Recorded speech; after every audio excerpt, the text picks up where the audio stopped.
Come in. Didn't even see you. Okay, Melissa Chai, Secretary of the Board, Dr. Kimberly Velez, and Executive Team. Board Advisory Committee, Gary Audi, Committee Chair, Jack Guerrero, Jeanette Chung, Upneat Diwali. Did I get it right? Dollywall. And then Alex Dubois. Is it Dubois? Dubois, sorry.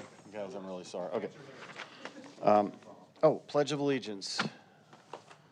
Anybody on the board want to lead us in the pledge? Sure. Mr. Schwartz. I don't see any hat. Oh, I did see a hat, but it's off. Put your right hand over your heart. Begin. I pledge allegiance to the flag of the United States of America and to the republic for which it stands, one nation, under God, indivisible, with liberty and justice for all. Thank you. Please be seated. Okay. Do we have any comments? We're on information reports, board advisory update. Do we have any comments? Yes, we have one. We have one? Okay, let me read this. For special board meetings, public comments are restricted to agenda items as per Government Code, Section 54954.3. Public comments are allowed up to a maximum of 3 minutes per agenda item. Total public comments per agenda item shall not exceed 30 minutes unless extended by board consent.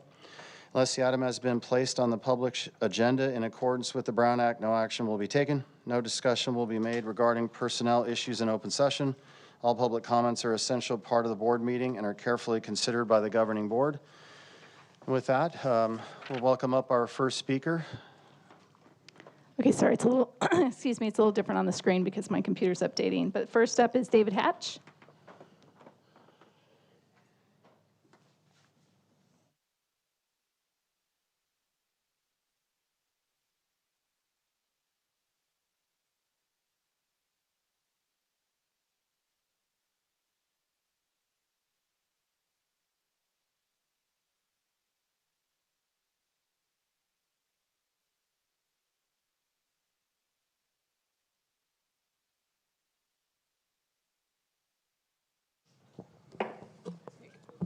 Okay, all right. Hi, everyone. My name is David Hatch. Just want to speak up in favor of this bond. I'm a local community member. I have a kid in TK at Abbey Ranke. I volunteered there. I've reviewed the need for improvements in facilities. So the issue, again, it's not the bond itself here that we're discussing, right? It's the parents' rights. It's the right for us to vote on the bond. So I've talked to my neighbors. There's a lot of interest in this issue. There's a lot of interest in improving the facilities in this district. I don't see why it's wrong or it's a bad idea to want to improve the facilities. I know maybe some people want to blame Sacramento. Some people want to blame the district. There's a lot of blame to go around. We can all accept some blame. Not being open to this bond is a bad idea, in my opinion. So some parents may disagree. Some people on the board may disagree, but it's a parents' rights issue to be able to vote on this bond. So there's some frustration with me here because this bond issue was brought up last May at a meeting. There was a meeting to vote on a bond feasibility study. Everyone remembers that, right? It was voted to pass. The bond majority was different back then. There were 2 no votes. Dr. Komrosky didn't want to vote because of the real estate market or because of the government budget. I don't know. Hopefully that has changed. It's been a year. So Ms. Wiersma, same thing. There was an issue with releasing the government budget. I don't know. Hopefully there is a decision made tonight. I really think the public needs to be able to vote on this bond issue. So I don't understand why it's taking so long. This is a good thing for us. This is an investment in our community. This is investment in our future. This is cheap debt. This is like life insurance. The cheapest you're ever going to find life insurance is right now. So the cheapest we're ever going to find this debt is right now. So let's be open to it. It's a good thing. You can even go on the market. You could go to your local Edward Jones. You could buy Temecula Valley USD municipal bonds for retirement, tax-free income. So again, this is good. This is not the consumer debt. We're not buying Corvettes with retirement money. We are investing in our future. So again, I think this is a good thing. Thank you very much. I appreciate your time. Thank you. Okay. I guess I'm going to hand it off to the Board Advisory Committee for an update. And we'll, maybe if one person speaks, we can cycle through, but I'll let you lead this, Gary. And then when it comes back to the board, I'm open for flexibility with the board and even Mrs. Lash. We're going to have to ask for a minute. It's just straight up because she's going to be the point person for a lot of this. And all I want to do is any board member can go, but maybe we cycle it through and maybe have unrestricted time to just speak on this, just allowing all 5 board members to cycle through, let's say. And if we lose track of that, we can put ourselves on time limits. But for now, I'm saying flexibility. And Okay, and are you talking, do I have a mic? oh yeah, does your mic work? This one doesn't appear to be turned on. The other's on.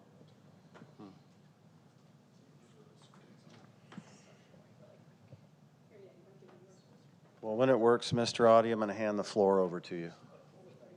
Okay. And before we start, we just want to say we appreciate all of your efforts behind the scene to work on this, multiple meetings to come to advise the board. Okay, before I address you, Dr. Komrosky, you were talking about at the end in terms of comments, or are you talking about throughout the presentation? Throughout. Throughout, okay. I just had one thing on that, and it's up to you to do it the way you want. But my feeling was that when we get down to the slide on bond language, it would be great to have more discussion comments. But as we go through the slides, you may have some clarifying questions too. So I was just hoping to have that happen, and I guess you could follow your order if somebody needs a clarification as one of us are describing a slide. Yeah, I'm for flexibility with all of it. Okay, I just perfect. don't want a board member not being able to speak, let's say, if one has already spoken, you know, we cycle through it. But yeah, flexible Okay. with all of it. All right, like any presentation, as we come down to the end, things are going to make a lot more sense. So that's why I just wanted to highlight clarifying questions there. So President Dr. Komrosky, Dr. Velez, board members, thanks for having us again tonight. I'd like to reintroduce our amazing team. I know you've already said their names, so I won't restate them, but this team has done some just amazing work, and I want to thank them again for their volunteer service to the community. We are very proud of our collaboration to achieve a most informative proposal for tonight that we will present. Thanks to our staff, led by Ms. Nicole Nash and her team, and finally to our advisory liaison, Vice Clerk Wiersma, for all of this fantastic work. And we're hoping to give you this should be a very informative presentation tonight. So first off, I want to be clear about what our purpose is as the advisory committee. Obviously, the agenda item is whether or not you are to put a bond measure on the ballot. So this advisory team has been tasked to make a recommendation regarding this potential board approval of a school bond measure on the November ballot. That would help, and this would help fund modern schools, repairing and upgrading facilities. As we brought to you in our previous workshop, and as you will see in the ballot language proposal tonight, we will be focusing on a measure that would fund the upgrade of facilities, and facilities only, and the repair and deteriorating roofs, plumbing, gas, and electrical systems that are necessary for basic safety and quality teaching and learning. Our advisory committee is comprised of board-appointed community members with diverse backgrounds and perspectives. We've completed a thorough examination of facility needs for our students and the community. In our journey, we've garnered information regarding the need of renewed fiscal support for our deteriorating facilities that will provide the upgrades and repair to provide for safe quality teaching and learning. Though the need for providing support for our students and staff was very obvious to each one of the members of our advisory team, we were determined to explore the impacts that the bond measure would have on taxpayers and our community at large also. We were thoroughly educated by consultants who are experts on bond initiatives in California. Our team members were provided data, legal direction, and were taught about Mr. Jack Guerrero. Each individual member of this committee did extra work to learn more about bond initiatives and the impact of bonds on our schools and community. With this knowledge gained through our process, we are prepared to make a well-informed recommendation tonight. It's our hope that given this well-vetted information, you will be able to make the best decision for our students, staff, and community regarding this proposal. I've had the pleasure along this journey to work with our lead, our committee-appointed lead, Mr. Jack Guerrero. Jack has been a tireless advocate for transparency throughout this process. Though he and I have had some opposing perspectives, we both worked very hard to find common ground, achieve consensus, and model collaboration with our team. Jack's going to start us off tonight by explaining his duties along this experience that we've had as the team-appointed lead. He will give an overview of his journey this year and then take us through the first set of slides. Thank you, Jack. Mr. Audi, just to say something that I forgot. Dr. Velez is going to help me lead the meeting. At any time, she can mic up. Melissa, when we get to when we get to moral deliberations, at any time, you can mic up. As long as we cycle through, all 5 or 6, you're in it with us if you want to speak. Okay, here we go. Excellent. Well, thank you very much for the introduction, Mr. Audi, members of the board, ladies and gentlemen, members of the public. It's an absolute delight, a pleasure for me to present our advisory committee's recommendation to the board on this occasion. I do want to thank Mr. Audi and the rest of the committee members for a very collaborative working environment. It's been my pleasure to work with this committee. I appreciate the hard work of every member and the friendships that we've been able to forge between ourselves. And so what we're going to present today is a recommendation to the board. On most elements of the bond proposal, we all agree, and that's a wonderful step forward in this process. There are a few elements of the process that we have different views, and what we're going to do throughout this presentation is identify those as options for the board's consideration. We'll be very, very clear that these are scenarios that you can pursue, but for the most part, the principal elements of the bond proposal are in complete agreement between members of the advisory committee. So that's a wonderful step in the right direction. Let's proceed to the first slide. What we have here is just a summary of how we've gotten here and what the purpose of this bond proposal is. You can see in the upper left-hand quadrant that we have an opportunity in this even year to propose a ballot measure to the community of Temecula. That is a parameter that is prescribed in the government code. Proposition 39 in the year 2000 presented new requirements for bond issuance, and one of those is that we can only come to the community during even-numbered primary or general election years. And so that's why we have a certain level of urgency to come to the community this year and present, because if we lose this runway, our next opportunity to evaluate will be in 2028 during the presidential primary and presidential general election cycle.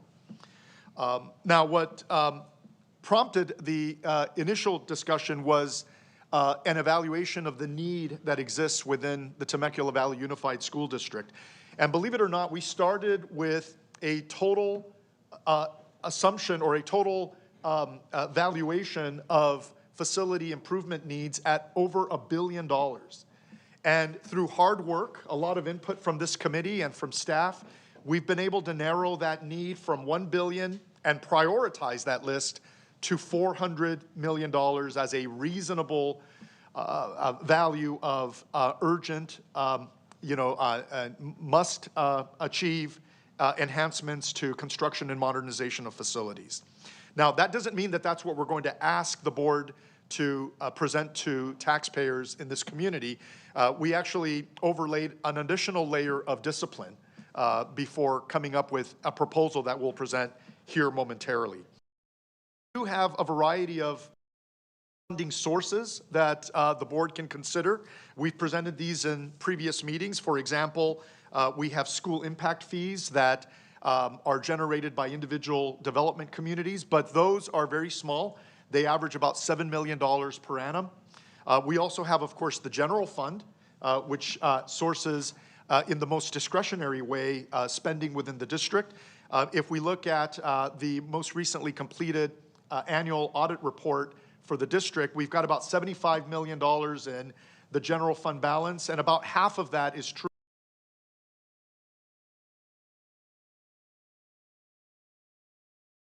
that we've collectively estimated at about $400 million. Finally, we've got an opportunity at matching funds from the government, from state government. But those matching funds are limited to very narrow pool of modernization projects that invoke the aging of facilities, 25 years in particular, unless they're portables, in which case, if they reach the 20-year mark, they qualify for matching funds. So not all of the $400 million that we're targeting, as a need for this qualifies for a match. Only a subset, 90 million in particular, qualifies for a match. And that's extra resourcing, complementary resourcing from state government that we can take advantage of through this bond issuance. So let's proceed to the next slide, please. Here you go. You can just click it. Okay, perfect. So I'll make just a few general comments before we dive into recommendations. The general obligation bonds are governed on this occasion based on the type of bond that we want to present by Proposition 39. This was a measure approved by voters in California in the year 2000, and it basically changed the rules around how school districts evaluate bonds and present them for consideration before taxpayers. A couple of notable changes is that for the measure to get on the ballot, it requires 2/3 of the board to agree to place it on the ballot. Because there are 5 board members, that means we need 4 of the 5 board members to agree to place this measure on the ballot. Once it's placed on the ballot, the requisite number of voters to approve is 55%. That's a lowered threshold from the previous 2/3 requirement for voter approval. There are also a number of internal control and oversight requirements to the bond measure, and we have our colleague Alex who'll present in a few minutes on what some of those requirements are. In terms of timing, just a few general thoughts. We do have a very short runway to get this resolution approved by the board and ultimately submitted to the registrar of voters. The law requires 88 days prior to the election. So if you work 88 days before the November general election, that puts us at August 7th, 2026 as the final drop-dead deadline to submit all of the paperwork, which is expansive, I have to say. It's not just the resolution approved by the board, but it's a number of ancillary documents that are required. And we'll talk about some of those in a moment. But basically, we've got a lot of work to do before we get to August 7th. And that work also involves 2 readings of the resolution by the board. And so we have to factor in several meetings worth of deliberation by the board before we get to August 7th. Let's turn to the next slide here. This is intended to be an example of how the tax rate that we will propose works in practice to homeowners. I guess I'll jump a little bit ahead here to the punchline, but we'll have a separate slide where we discuss this. But right in the middle, on the first column, you'll see the reference to $20. This is the proposal that we're going to make as an advisory committee to pursue a tax rate of $20 per $100,000 of assessed value on properties. That is not the same as a market value. Let's make that very, very clear. The assessed value is the basis upon which your property tax assessment is generated. And so every year, if you're a homeowner, you get a property tax bill. That bill, with a variety of assessments, is based on assessed value. And that, in all cases, in almost all cases, unless you purchased a home recently, is lower than the fair market value. It means that if we have an assessed value of $400,000 in a particular home, the contribution annually from that property owner will be $40. Let's take another example in the middle row, $20 of tax rate per $100,000 of assessed value. If your home is assessed at $600,000, that means that the annual contribution, if this measure should pass and get approved by the voters, under this scenario would be $120 as an incremental payment that you make on your property tax assessment. So you can see how the math works. Again, the tax rate per $100,000 of assessed value. Okay. Let's go to the next slide. This gives a little bit of perspective of how the $20 of assessed value that we are proposing compares to the neighboring school districts and to all of Riverside County. So at present, if you look at the very bottom row of this exhibit, you'll see a reference to Temecula Valley Unified School District, where we are currently paying approximately $15 on $100,000 of assessed value for pre-existing bonds. Now, those pre-existing bonds, which were approved over a decade ago, have already been exhausted. In other words, we've raised the money and we've spent the money or finally allocated the money. So there's no more wiggle room to tap those for future needs. However, because it's a long-term bond obligation, we still are paying off that bond. And the current assessment is about $15.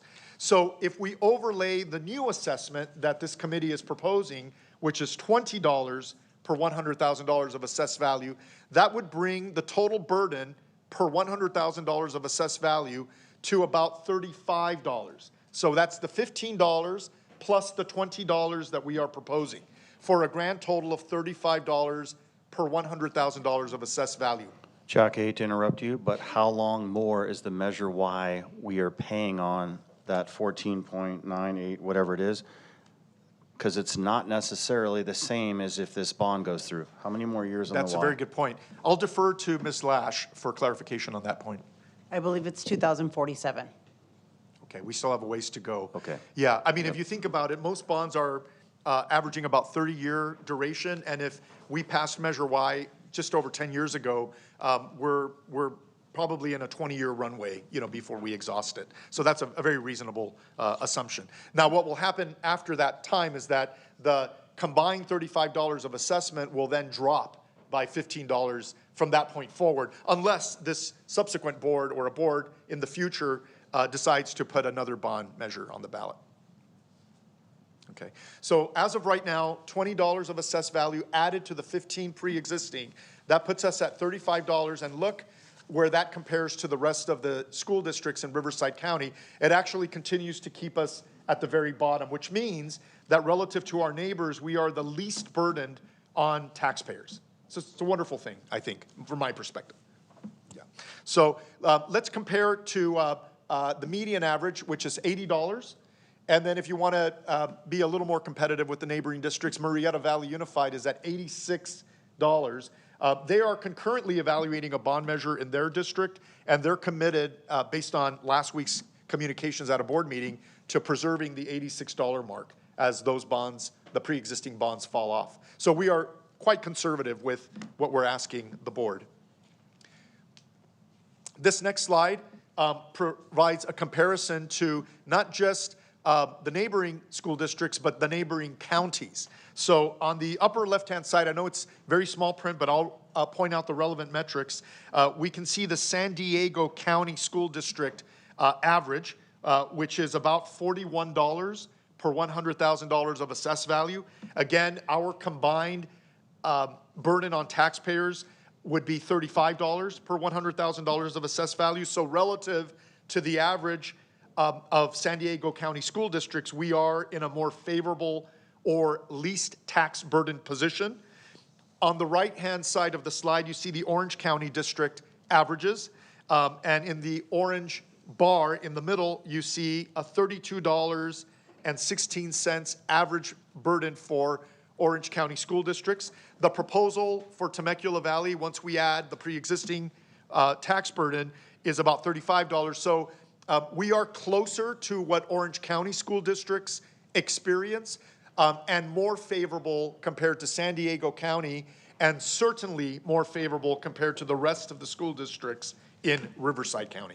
Before you move on, Mr. Guerrero, may I add something to that statement, though? So you can see the median home value, assessed value in Orange County is $629,000, and in San Diego County, it's $534,000. So remember, this is per 100,000 in assessed value. So even if we're similar at that 35 per 100,000 in assessed value rate, the median home assessed value in Temecula is $477,000. So our taxpayers will still pay less than they do in those counties for that same per 100,000 value, if that makes sense. Very good point. Okay, let's go to the next slide. Okay, so this presents our proposal right in the middle row, which is $20 per $100,000 of assessed value. That is less than what we would require to achieve remediation on the $400 million of need, but it's above the threshold by which we exhaust the matching funds from state government, which would be at $90 million. So $20 is a good middle point from those two perspectives. But what you see here on the second column is how much in proceeds, in bond proceeds, the $20 of assessed value would provide to Temecula Valley Unified School District, $115 million. So very conservative. Again, we started with $1 billion need, and we worked our way very conservatively to $400 million. And we'll talk more about the basis for that calculation. But of the $400 million, we're proposing a $20 tax rate per $100,000 of assessed value to generate $215 million to be allocated to the most urgent projects. And the determination of what those urgent projects will be is going to be subject to future board approval and future consultation with subsequent generations of students, teachers, and stakeholders. We do have some general parameters over what we expect the $215 million to be used for, and we'll talk about that in a subsequent slide. But you can see comparisons. If we were to reduce the assessment to $10, that would generate half of the proceeds at $108 million. If we go a little more aggressively at $30 million, that would generate $323 million for construction and modernization. Let's go to the next slide.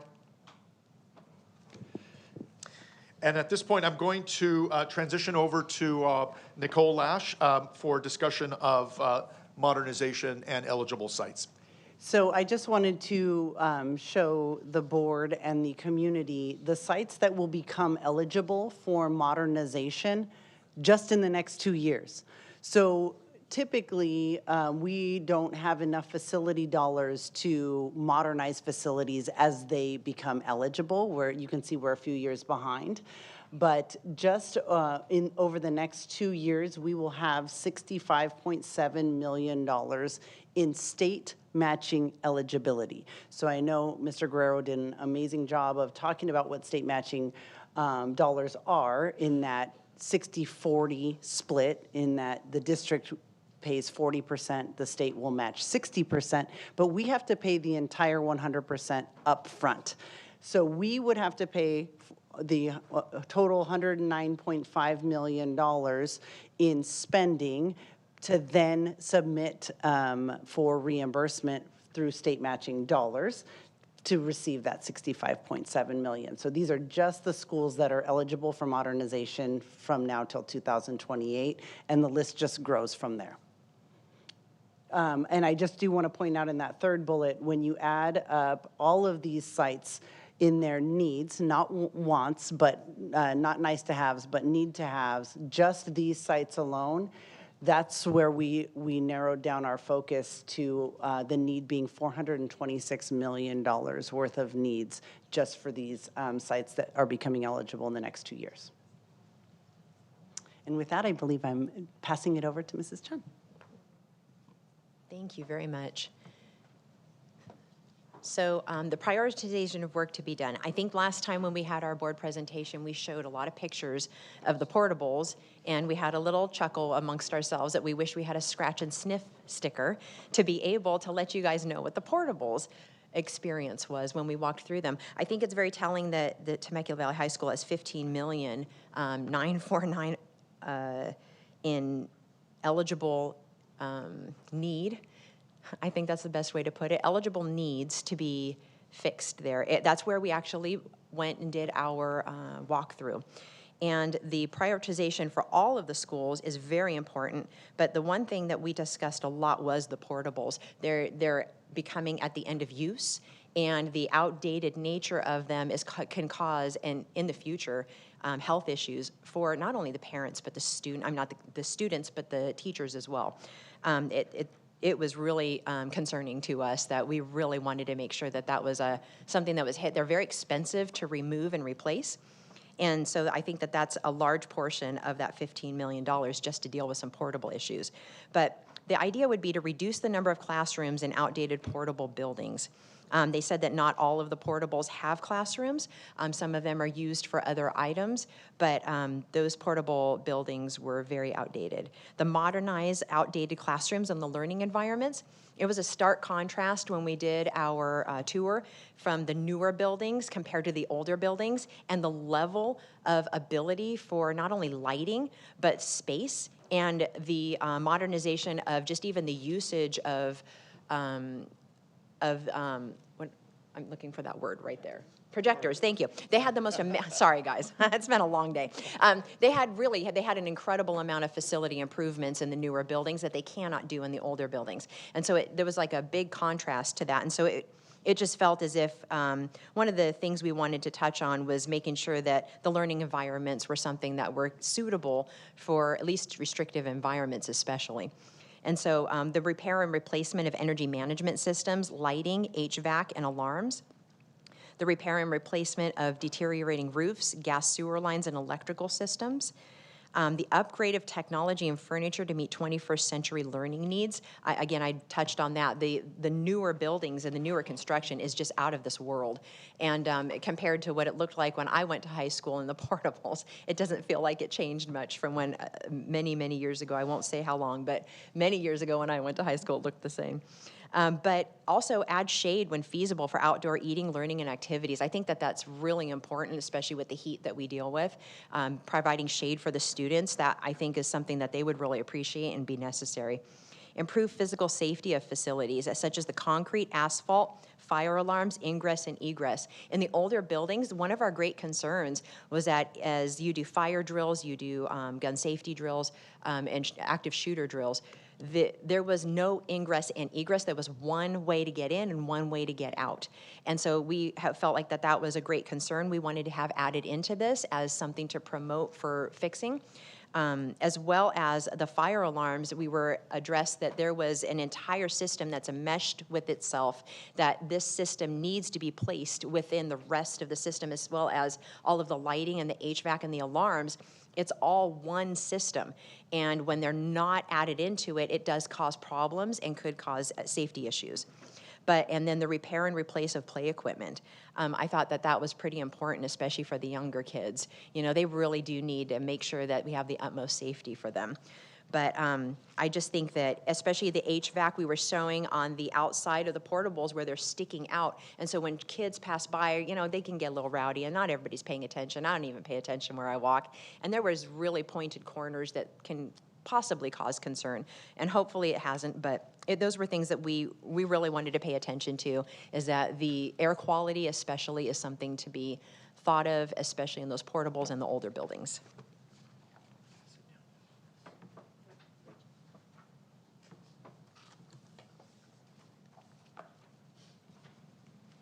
All right, good evening.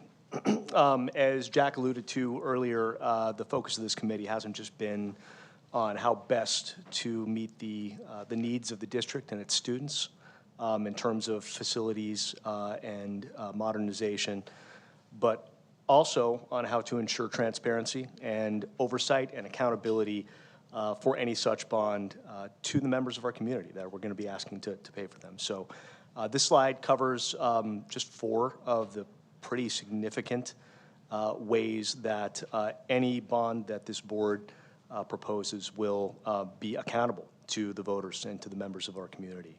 The first is a Citizens Bond Oversight Committee. This is legally required under California law. Requires at least 7 members specifically representing certain groups, a member of a citizens taxpayer organization, a senior citizens organization, a parent, a guardian. And the reason for this is to make sure that no single interest dominates the bond decisions and the oversight of how any bond monies are spent. Its job is going to be to monitor and ensure that bond funds are spent exactly as they're promised to be spent. The second way is a mandatory separate annual audit of just the bond. It's exactly as it says. Apart from any district audits, I'm sure Nicole can give us chapter and verse about what regular district audits look like, but this would be completely separate and distinct from that. And they would include both a financial audit to determine were the dollars accounted for properly, and a performance audit where the project's actually completed as intended. Both of those audits will be required every year, separate from the district's regular budget audit, so that any bond spending gets its own independent scrutiny. The third way is public contracts, codes, and bidding requirements.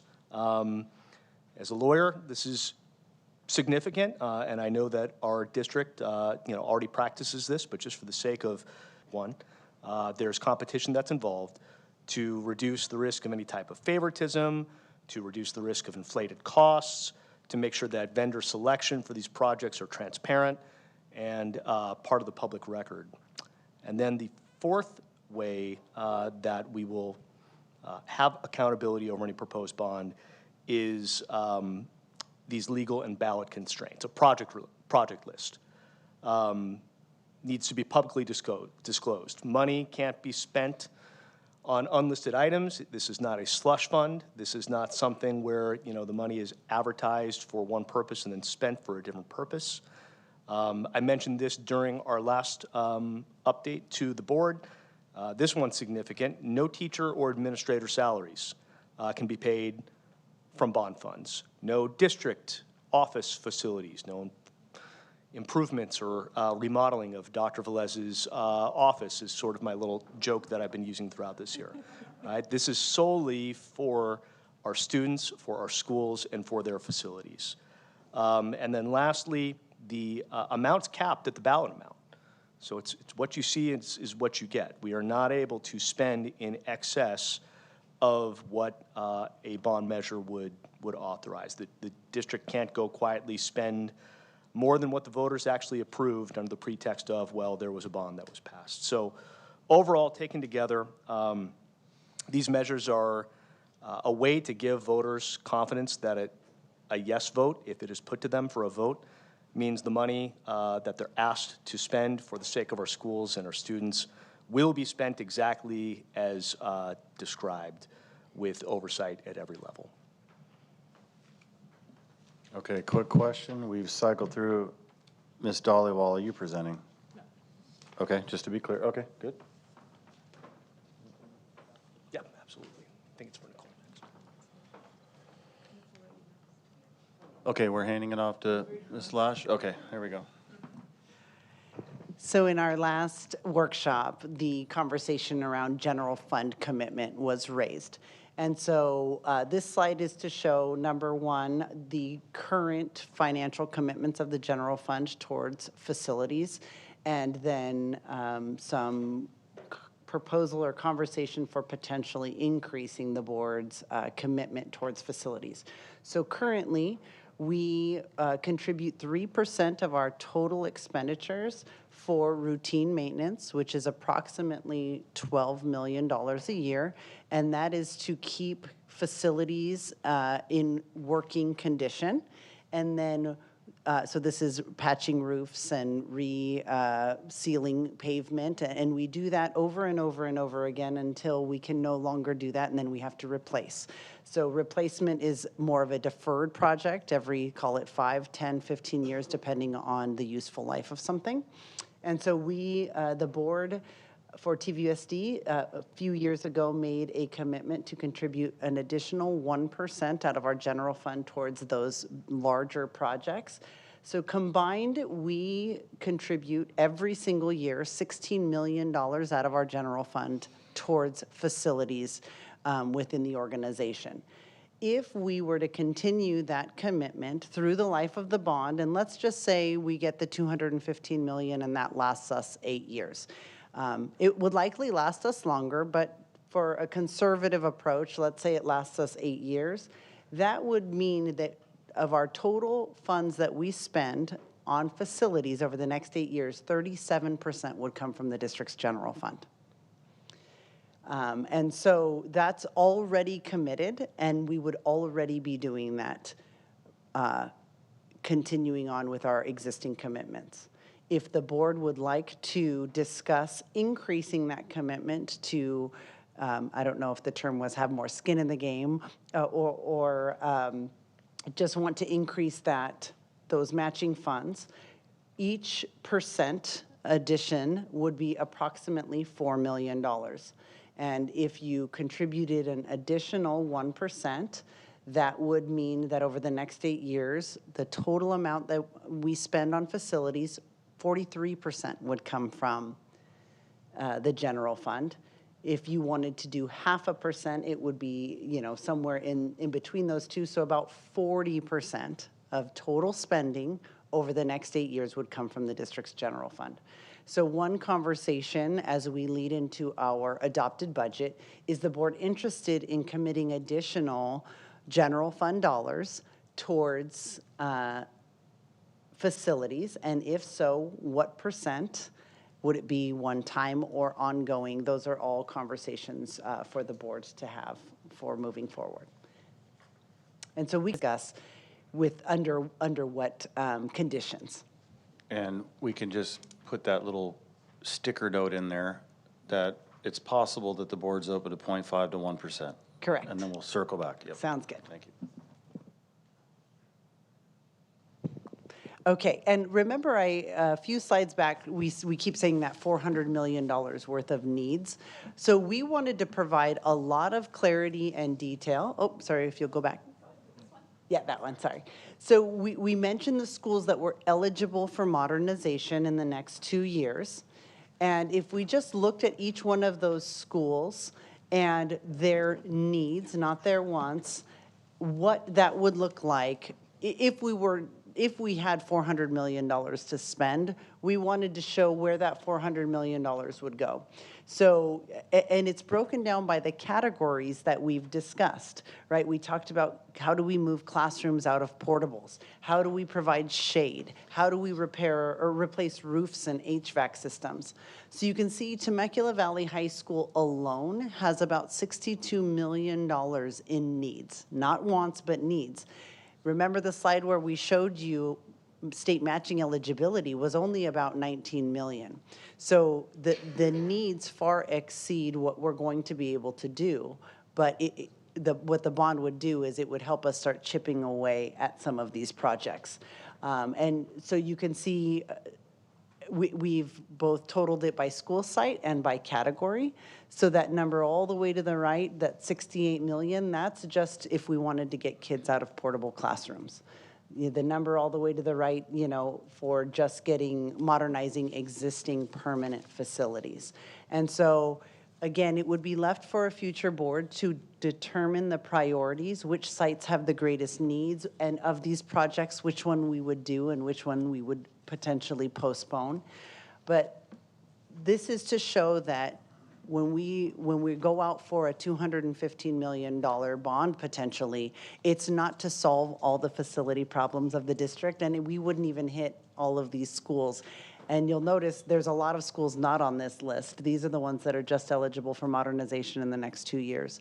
So we took a highly conservative approach to what the ask would be of our community, being sensitive to the fact that we do want to obviously not increase taxes to some burdensome extent for our community. But this is that, when we say there's $426 million in needs today, this is what that looks like.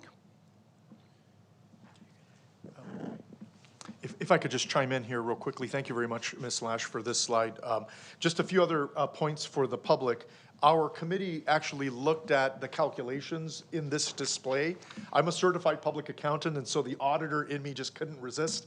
And so I matched the buildup to source documentation, namely the Master Facilities Plan, which is professionally produced with credible information about cost.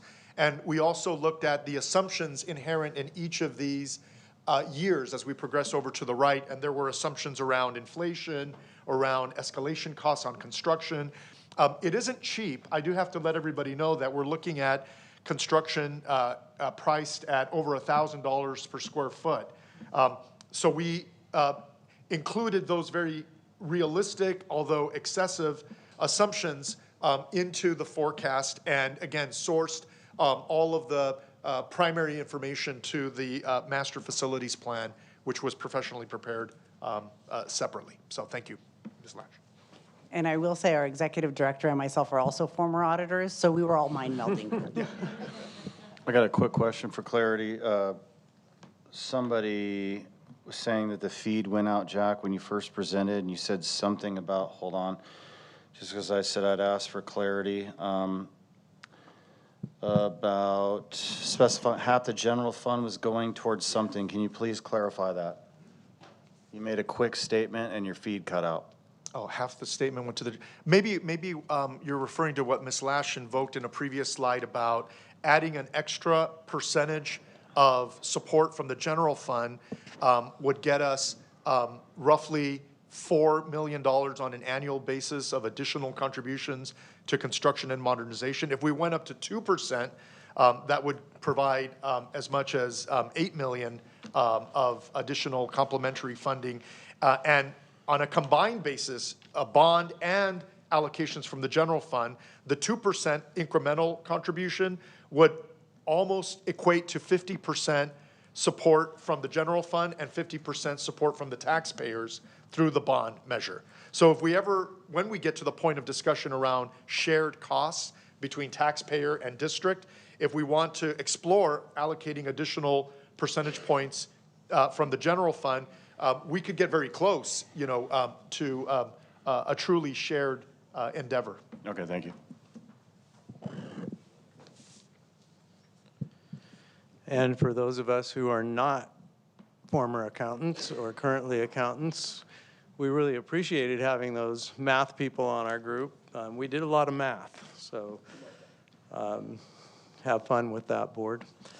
What I wanted to do on this is just give a quick transition to the ballot language. So the slides coming up, Jeanette is going to do a really good job of presenting to you the ballot language that our committee came up with. And I just wanted to quickly go over the law and the bill that we're basing a lot of this wording on.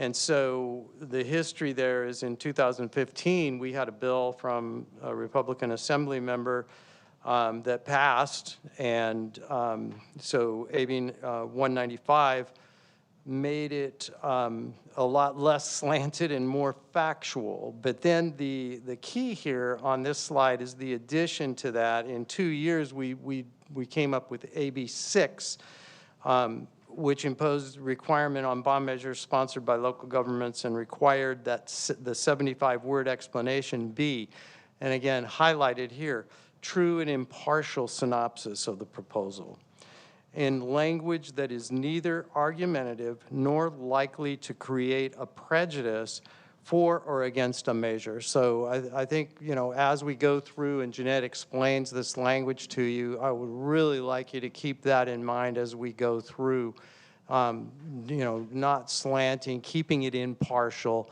And I think that'll help us when we're making our decision here on the board to have that language. Just one other little highlight of this. The Democrat-led bill to change this back to a more slanted version of verbiage was passed in the Democratic Assembly and Senate, and it was vetoed by the governor. So that went down in just after 2020. So we're still with this really good language that gives us good direction at keeping our language not to be prejudiced and to keep it neither argumentative or likely to create a prejudice for or against the measure. Thank you. And we'll go to Jeanette. So we have two different ballot language options, and one of the reasons why we have two of them is we had a measure that was, we had ballot language that was created by a survey that went out. And as that went forward, the desire for transparency was brought up, and Mr. Guerrero had some really good presentation on why it was important to be able to have this transparency in here. One of the discussions that we had was where words were placed, because sometimes where words were placed, it brought confusion in how the wording was to figure out how the taxes were levied and what the taxes were based upon. And so we did a lot of retooling and working and consulted with legal and consultants just to be able to figure out how we can bring that in. And so these are the two different ballot language options that we came up with that best allowed us to have the highest degree of transparency, but also give the wording that was desired in order to be able to give the public exactly what it is that they're voting for in that 75 words. And so the first option would be to provide safe, modern schools by repairing and upgrading aging classrooms, school facilities, science and career technology labs that support college career readiness in math, science, engineering, technology, arts, and skilled trades, repairing deteriorating roofs, plumbing, gas, and electrical systems.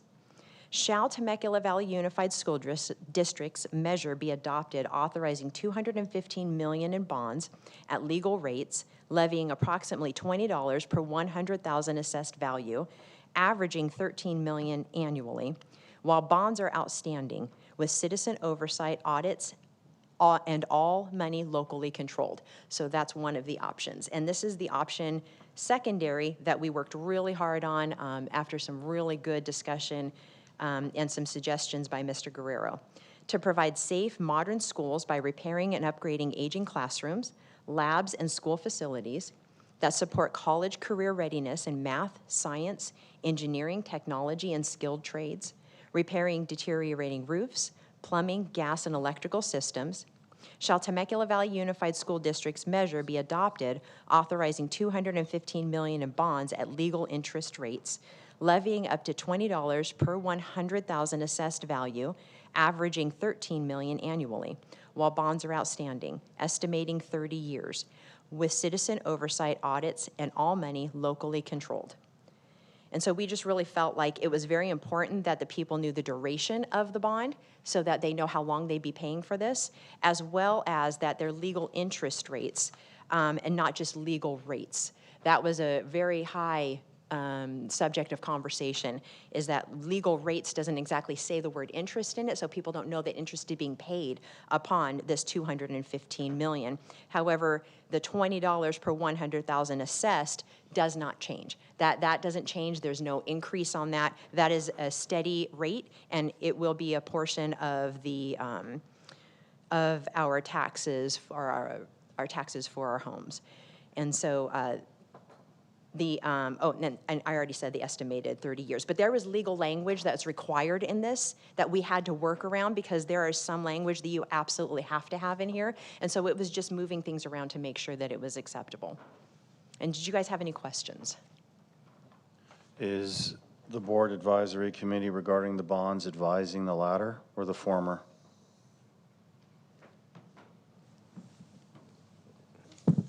Yes, our Board Advisory Committee recommends the first option and is providing the second option for your discussion.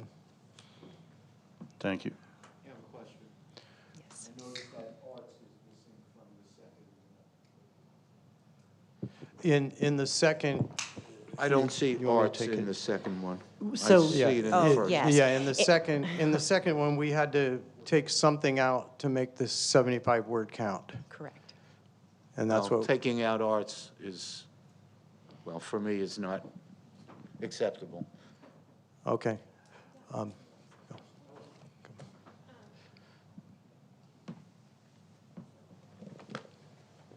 we got Melinda going.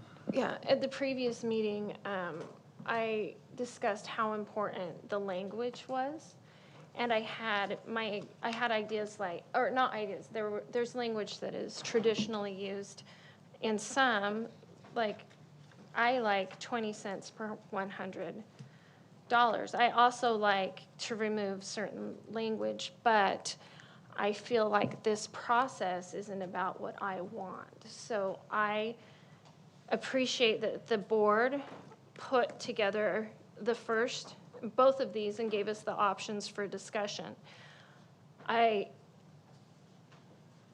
like the traditional language that I've read through, which the first one is more consistent with traditional bond language. I've read through as much as I could. That's why I was like, oh, I really like 10 cents or 20 cents. But then I'm thinking, you've spent so much time that I think this whole process was so that we could trust your input. So my comments are, I prefer the first one because it is more aligned with traditional bond language. And I want to thank you for all the time that you've put in.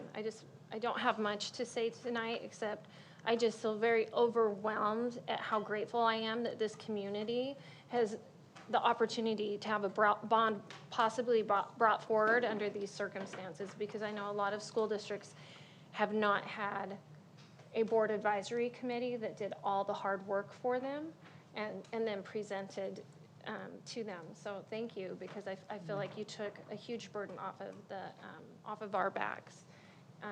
And that's pretty much what I am going to lean toward then. Thank you, and this is just a point of clarity. The board does not have to decide outright tonight or give declarative direction. We may, but we don't have to. Yeah, that was my only feedback. Yep. Mrs. Anderson? We have a comment.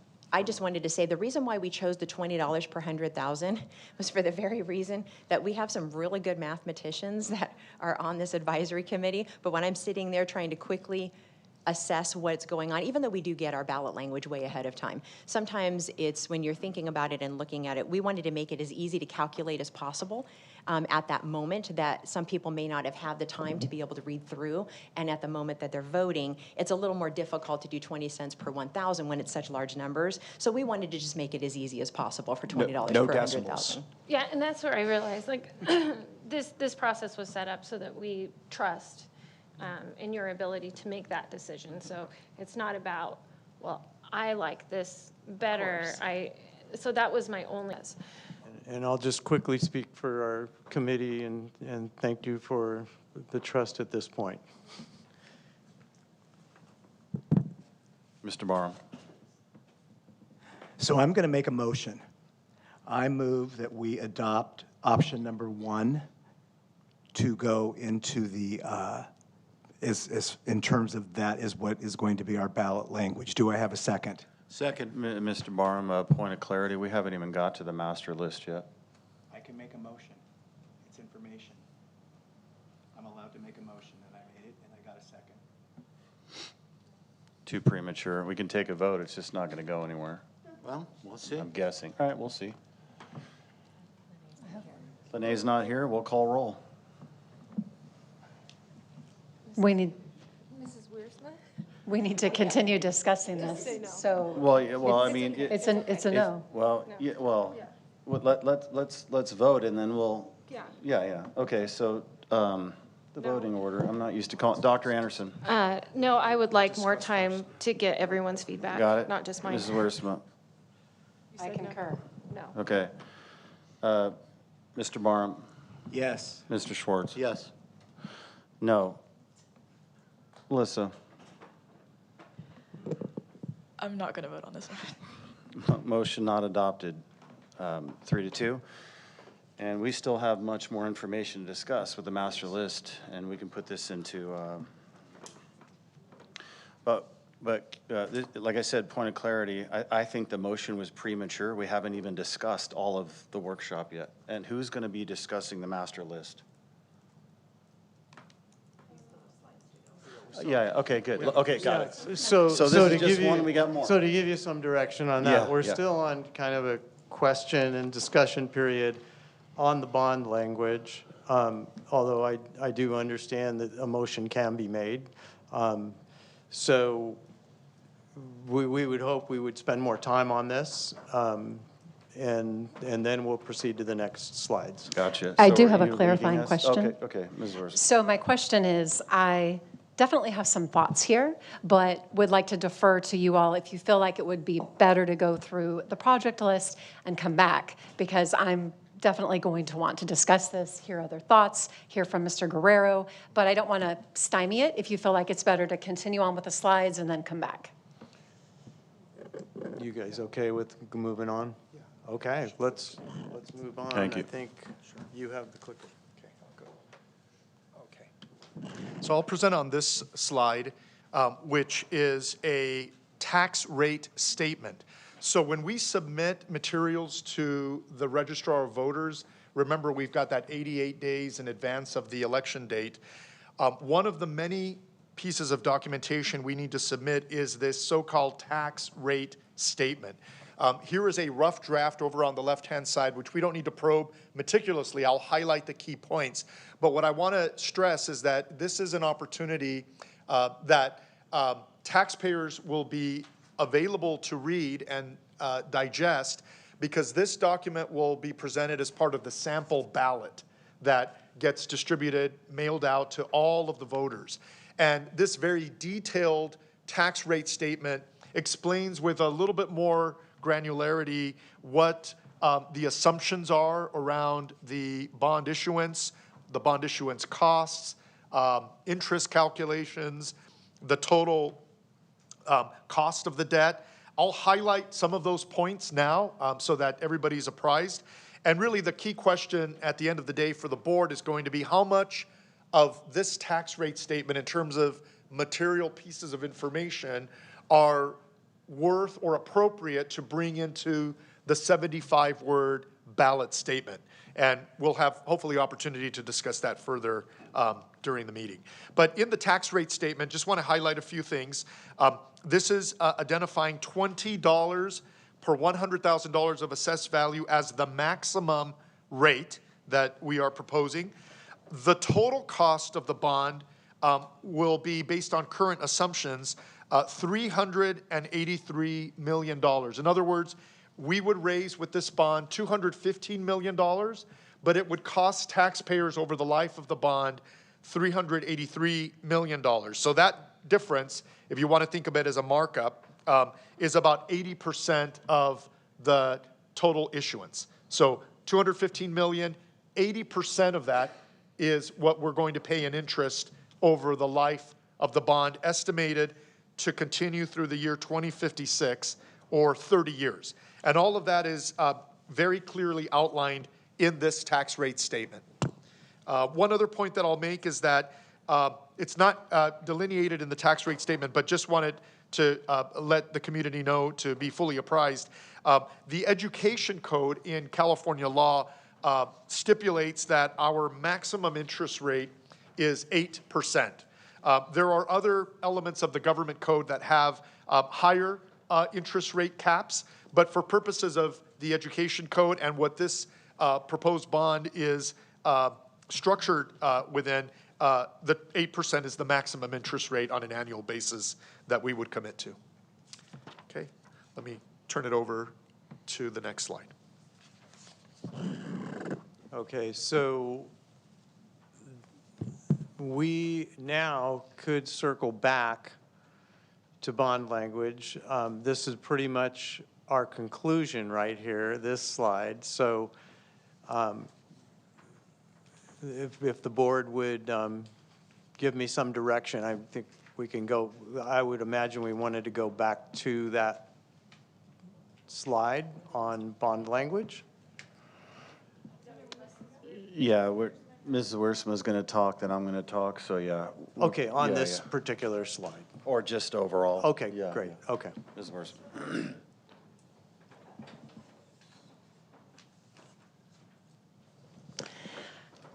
First of all, thank you for all your work.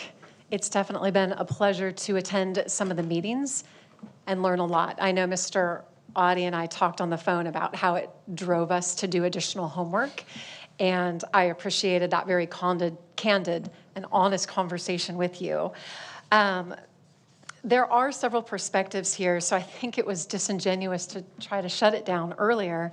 It's really important to talk through some of these aspects, and I think, Alex, you mentioned a few minutes ago that what you see is what you get. And as I analyze this, there are items that are factual, and I think I've been pretty clear with people from the very beginning that we understand affordability is the #1 issue today in a bipartisan way across the state, without a doubt. So I appreciate that we've crunched the numbers, that we've gone back and forth. I know, Jack, you just mentioned 8% being the capped maximum, and I know at one time you had thought about suggesting that for the language, and it didn't make it here. So there was definitely give and take. What I feel like at the end of the day is, you know, consultants, lawyers, different perspectives are important, but sometimes you understand that they have a stake in the passage, and it's different to talk to neighbors. And I've kind of run this through friends, relatives, anyone I could talk to who's not necessarily related to the district, but kind of the every man and every woman. And I said, are these things material? One, the fact that there's going to be interest, and two, that there is a term with an estimated time that might be as much as 30 years. Every single person said yes, every single one. And for me, when you look at the ballot language, I know that transparency is important to the voter. A lot of people are struggling. I do love the numbers that I see, that it's reasonable. The research that I did showed that the average home in Temecula, I know there was mention of 400, 500,000. I think it's closer to 750, 830. I mean, it's incredible what rates have done. Again, it might be kind of reasonable to say $300 a year. That's on top of perhaps Measure Y. For some districts, like our community facilities district, they're going to have Melrose. You know there's going to be city taxes. There's so many things. So for me, I looked at an isolated number and said, okay. Then I pulled back and looked at it in its entirety. And for me, I wish that survey had mentioned interest and a term, because I think it would have given us better data to know where people are at. And as a trustee, I feel obligated to give that information to them so that they can make an educated decision. We definitely can argue about a pamphlet and extra information, and I get that, but I think we're all so busy. So 75 words is important. I'm excited about a bond and being able to do what we need to do for safety and updating things for the kids. But at the end of the day, it's still about the voter knowing the facts. And it's not bias, and it's not leaning one way or the other to say, hey, there's going to be interest and there's going to be a term. And that's what you need to know. Then we need to argue why we're behind it and why it's worth it. So that's where I'm at this point, and I would love to hear, maybe after other trustees speak to it, Mr. Guerrero, your experience with numbers, your resume. I've been impressed by all of you, but I want to hear your perspective on that too.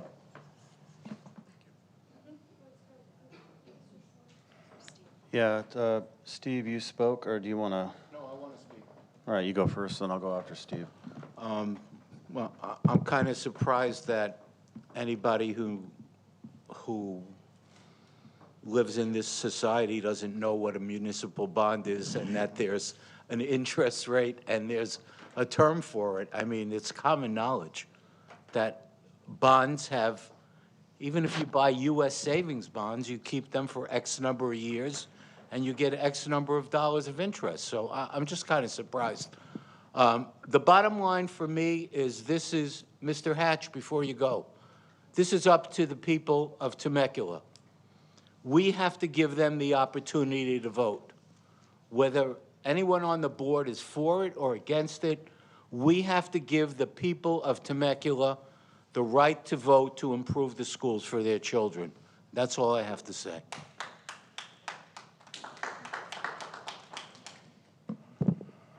All right. First, thank you, Mr. Audi. Thank you, Mr. Guerrero. Thank you, Ms. Chung. Thank you, Ms. Dollywall. Thank you, Mr. DeVos. Really, thank you for putting this together. I've learned a lot in the last few months. I was skeptical towards the bond, but now I'm looking at something reasonable. I meant what I said in a video that we put out, Ms. Wiersma and I. And I think that a lot's been added since the last board advisory committee that I was in. Jen couldn't make it. She had another event, so I was in there. And I've seen things that have been added that I really like. For me, since it's reasonable, and I'm not just speaking about me, like I can afford this. It's not about I, it's what about the community members?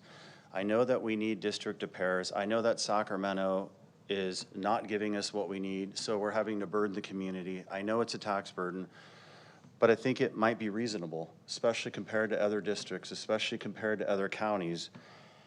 For me, and I really appreciate Mrs. Lash bringing this forward because I stressed it a workshop ago and even at the last board advisory committee that the district is contributing, what was it, 4%, 16 million a year. And I said, I would like to see the district or the numbers of the district contributing a little bit more. If we're gonna burden the community, I want the district burden as well a little bit more. And you could use skin in the game or any other phrase you want, and I agree. So you gave the numbers, which I'm really appreciative of. I'm open to 0.5% or 1%. I'm leaning towards 1. And I would be happy with, let me just make this clear. I will not vote this in unless estimated 30 years is in there. But I'm looking at it. Option 1, remove, hold on. Sorry. Option 2, remove the word and, labs and school. You could just say school facilities, little redundancy there. Take out the word and, put another comma in there and add art. I'm with Mr. Schwartz. I add art. Keep the estimated 30 years, and guess what? I will stand by this, and when that ballot comes to my house, I will vote for this. There's community buy-in, but there's also board buy-in. See, I've heard things at the board advisory committee, like there's a consultant, you know, this might kill it. Language like, oh, I get it. It's a special interest group, therefore the bonds, they pass the bonds, they have a high success rate, and they give you their parameters and their statistics. I get all that. But there's another overlooked part of this. It's that if I say I'll vote for this to go to ballot, and I say I'll vote when the ballot comes to my house, now you have board member buy-in, and I will educate the public as well as the board. And so I think this is a reasonable compromise. And before an analogy, before I buy a Harley, I really miss my Harley, everybody. I had to sell my Harley, and I want another one. Anyways, before I buy a Harley, I want the Harley dealership to tell me, hey, you're going to have interest on this. For this many years, you're going to be paying on it. Similarly, I do not want to burden the community with saying, hey, there's a bond, it's great for the schools and all. They say, okay, well, how long do I have to pay it? Well, that's not in the bond language. Well, that's in the corollary language. No. So for me, I'm willing to compromise. Option 2, take out and, add the word art, keep estimated 30 years. You have my buy-in, and you need my buy-in. So I'll make a motion for that right now. But we still have to see facilities. We still have to see that list, but I'm pretty sure it was detailed. So do I have a second? I would second that, absolutely. But now keep in mind, I didn't specify hold on, let me make the motion more clear. But before I make it, let's talk as a board. Is there collective buy-in with 0.5% for the district to contribute more, which is $2 million a year, or 1%, which is $4 million a year? I'd like to speak to that. So I am very reluctant to encumber future boards. I think that they're encumbered enough, but if it can get this on the ballot, I would be willing to do so. I don't like, there are so many things that can happen in terms of uncertainties, and we are, by doing this, we're restricting more unrestricted funds. That's what we're doing. But to get it on the ballot, I would be okay with 0.5%. This language in number 2 is not typical bond language, just like Dr. Anderson said. And that's why when she said, I'll go for number 1, she said she liked number 1. That's why I made the motion. I figured, you know what, she liked it, that's what she said, then she votes no. I don't really get it, but you know, that's what I did. But number 2, to me, is potentially defeating the bond. The language in a bond should be viewpoint neutral. So I would like to ask some questions, if that's okay. We have Mrs. Lash, and I don't know the answer, but we have a municipal advisor involved in this bond process. Does the municipal advisor believe that option number 1 or option number 2 is more viewpoint neutral? So we didn't ask the question on which one was more viewpoint neutral. His advice was, the farther away from what you surveyed, the less likely it is to pass. He has seen other districts include the word interest. He has only one time in every single ballot measure that he can find seen a term, and it wasn't that term, it was through 2055. And that was LAUSD, which is a very different demographic of voters. As our municipal advisor, he has a fiduciary responsibility to advise us on how we should spend our dollars. And he advises that it would likely be a waste of money putting it on the ballot with estimated 30 years, just that piece. He's fine with the word interest. And so his advice would be, if you're insistent on including estimated 30 years, then you wait and potentially try to work with the community, do another survey, and go out in 2028. But if we surveyed the community with the language of estimated 30 years, he believes it would be unfavorable. Okay, so let me ask you this question. Am I okay to ask another one? Yeah, and then I'll follow up after you because I've Okay. still got a motion. Yep. Okay, okay. So we also have legal counsel involved in this. Correct. Okay. They So also advised against the estimated 30-year language. they advised against the estimated Correct. 30-year length. Okay. I want to ask Mr. DeVos, which option do you think is more, I'm relying on you as a collective for advice. Which option is more viewpoint neutral, in your opinion? You're a lawyer. Well, there's my opinion, and then there's, you know, my legal opinion, which I want to. Give me both. Well, I can't really give you the second one. Okay, because you're not my client. All But right, give me the first one. But in my opinion, I think viewpoint neutral. We've talked about this at length within the committee, and you're absolutely correct. And Dr. Anderson is absolutely correct that the language in example 1 is more aligned with the language that we have seen in. So in my opinion, it is because it contains the legally required information. That is not my legal opinion, and it's certainly not my legal advice, but it is the opinion and advice of the district's retained attorneys, bond counsel, advisors, and so on and so forth. Mrs. Dollywall, same question. I do have language from all of the bonds that passed in other districts. Like, we have 10 of them. I'm going to pass it on if anybody would like to review. And I've marked which ones passed, which ones failed, and the source is listed on top. And most of the ballot language actually reflects the first option. And I do also have another data study from when AB 195 passed, and adding additional language actually does decrease it by almost 11 to 14%, the chances of the bond passing. So we surveyed at about 60%, and that puts it at risk, if you'd like to look at the study. Okay. Yeah. Ms. Chan. I'm going to be honest and say I don't feel qualified to answer that question. I can understand the viewpoint on both of them, and so I'm going to pass. Okay. All right, Mr. Adi. Yeah. No, I want no, to ask no, Mr. no, Adi. No, Mr. Barham. Mr. Adi. Mr. Barham. I want to get the opinions here. No. Yeah, No. You've actually been talking for a while. I have a motion on the floor, and we'll have post-motion Come on, Mr. discussion. Adi. I want to finish the discussion. You're not If you're giving not them a going to chance. respect the mic, we can call a timeout. I just want to go through the process The here. answer is no. You've been talking for a while. You're questioning the entire advisory committee. That's what I'm supposed to do. I'm going to finish my motion, what then I'm we can supposed to do. circle back. Thank you. That's what I'm supposed to Let's do. be professional up here. It's been a good meeting so far. I'm the only one that can edit the motion on the floor.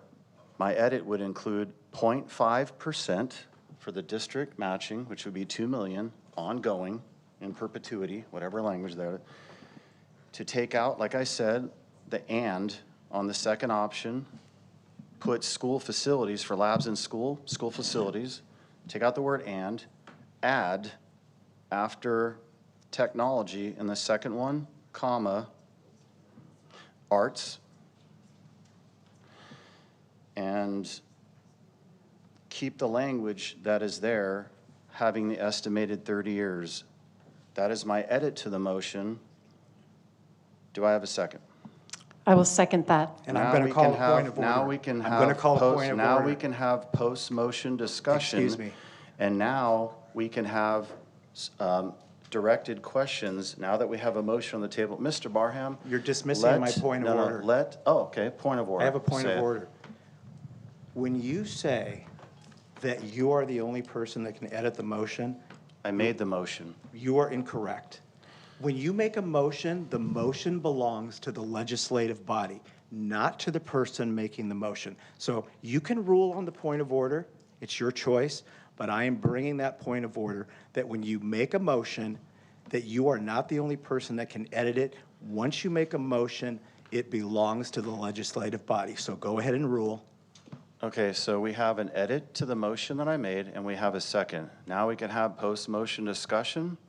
We also can bring this back to the very next meeting. And by the way, just to let the audience know and the board, we only need 3 out of 5 board members to vote for this language for the ballot.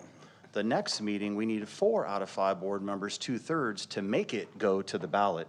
We do not have to rush the next stage. If we get 3 out of 5 tonight, we could bring it back next week at the next regular board meeting or the one in June. There's no rush to that. We actually have time. So if the motion fails, so if the motion fails right now, we have that. It's not the end of the world. That's what I'm getting at. But Mrs. Wiersma had questions for Jack after the motion was made. So for post-motion discussion, I would like to continue down the line. So Mr. Guerrero, I'd like to hear from you. Thank you very much for the opportunity to address my personal opinion. I appreciate the work of the advisory committee. We've had a very collaborative working relationship, and we agree on most of the key points around the bond measure. But very respectfully, I have a different view on the bond language, and maybe I'm a stickler based on my own experience as a CPA and as a former elected official for an elevated level of transparency. And I'll give you an example. I recently assisted my nephew in purchasing a vehicle and helped him finance that vehicle. And if you've ever purchased a car from a dealership, you'll remember dozens of pages of forms that you have to sign. But at the very top of the first page, all of the material points around the debt are clearly disclosed. How much you're going to pay, what the interest rate is, how long you're going to be making payments for, what your total amount of cost will be if you pay according to schedule at the prescribed rate all the way to the end. And any finance agreement, you'll see all of those provisions clearly outlined at the very top. And so if we think about the bond measure and what we're asking taxpayers to do, we're also asking them to assume debt on behalf of the district and for a very good cause. And so my personal view, and we've had friendly disagreements within the advisory committee, but my personal view is that we should aim to be very transparent on all material financial points. So what does material mean? Material means that the average resident would be interested in knowing that point. And indeed, I would underscore that the communication from the bond advisor, the municipal advisor, in some of the email correspondence that circulated earlier today, agrees with the general point that each of these important material provisions actually would influence a voter. It's information that a voter would want to be apprised of. And if it moves the needle, that's clearly evidence that it's a material point. And so for me, the 5 important points that I think everybody should be able to see on the 75-word ballot language. Now, we have an ancillary document, which is the tax statement that I described a few minutes ago. That's a very detailed document where a lot of this discussion is outlined, but the reality is that very few people read that. However, the vast majority of people voting on the bond will in fact read the 75-word ballot statement. So it's very critical that anything material find its way to the 75 words. And the 5 points that I think are material from a financial perspective are, number 1, what is the amount that we're asking taxpayers to pay? In this case, $20 per $100,000 of assessed value. That is a cap, that is the maximum. Check. That item appears on both examples in the options on the screen. The next important point is how much are we authorizing the board to issue in bonds? And the amount is $215 million. That's how much, that's essentially the maximum under the authority of the ballot language that we would allow the bond to, the board to basically issue. And so that cap would be $215 million. Check. It appears on the ballot language. The next important point for me is what the duration of the payments is. Just like when you buy an automobile, you kind of want to know, well, I'm going to be paying this for 6 years versus 5 years versus 4 years, vastly different propositions based on the duration. When we, as a district, put together the tax statement with all of the assumptions around the cost, there were very practical assumptions that were included in that analysis, one of them being 30 years. It's actually very explicit in the tax rate statement. The reference exists there to the duration ending in the year 2056. So it is a very clear, material, relevant data point that factored into the calculation of the $215 million authorized based on the $20 of assessed value. So it's important to me that we identify either the last year that we assume the completion of the bond defeasance, which is the year 2056, or alternatively, referencing the number of years, which is, in this case, an estimated 30 years. Now, we have to say estimated because at the end of the day, it really depends on when precisely we issue the different series of bonds. So it could be a few years after that or a few years before that. But in general, it's about 30 years. That's the basis for our estimation. And so I think that's a very material point that should be disclosed, is the 30 years. The next important point for me is the cost of the debt. How much is this going to cost at the end of the day? Just like when you buy an automobile, you're going to be making monthly payments. The full cost of the vehicle is $30,000. You're going to be making $400 monthly payments. But over the life of the loan, you're going to be making $40,000 in payments. That's information that as an automobile buyer at the car dealership, I would want to know. And so I think that information is very relevant. In this case, the cost of the debt is $383 million. It's an 80% kind of markup. Now, we get to that in both options up on the screen because both options display the average combined collection of the assessed value, which is $13 million. So if we have the $13 million and the reference to 30 years, roughly that computes to $390 million. So somebody could back calculate, okay, at the end of the day, based on $13 million collected annually from all of the participating households and 30-year duration, approximately that's going to cost $390 million. The point that I think would be helpful as a voter, as a resident, is what the maximum interest rate is. And under the education code in California law, the maximum rate is 8%. I think that's important to understand for a variety of reasons. One, it's a reasonable interest rate. We're not being price gouged. And also by formalizing the interest rate in the ballot language, it also is a fixed parameter legally that now the board has to absolutely subscribe to. And so I know that people have concerns about removing some flexibility from the board, but we also need to have, I think, some basic and fixed parameters. And I think having an 8% cap, which is consistent with the education code, makes it very clear that we could never violate the 8% threshold. So those are the things that I think I consider material. Now, two other quick points. The attorney that we did consult never told us that that language was not legally permissible. That was never an argument from the attorneys. The attorneys were primarily fixated on the word limitation and the fact that the ancillary documents already provide some of this information.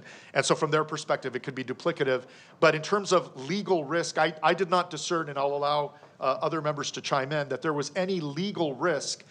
In fact, including these material points is perfectly consistent with the legally required tax statement that will be part of the sample ballot. Mr. Guerrero, sorry to interrupt you. Thank you so much for the detailed explanation. Lene, I'm going to have you call roll on that motion in a second, please. Anderson? Wait, where's Mr.? Oh, sorry. Where's Wiersma? Yes. Anderson? No. Barham? No. Schwartz? No. Komrosky? Yes, motion not adopted. Sorry, student board member? Or refrain. Motion not adopted, 3-2. So now we have two motions. Now you may recommend another motion if that's what you want to do. Yeah, we can't. Actually, Dr. Anderson, do you want to discuss? And then we can circle back because she hasn't really said much.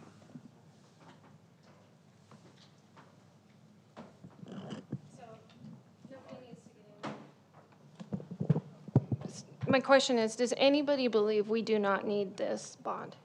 Like, raise your hand if you do not think we need it. Okay, so we all believe that we need the bond.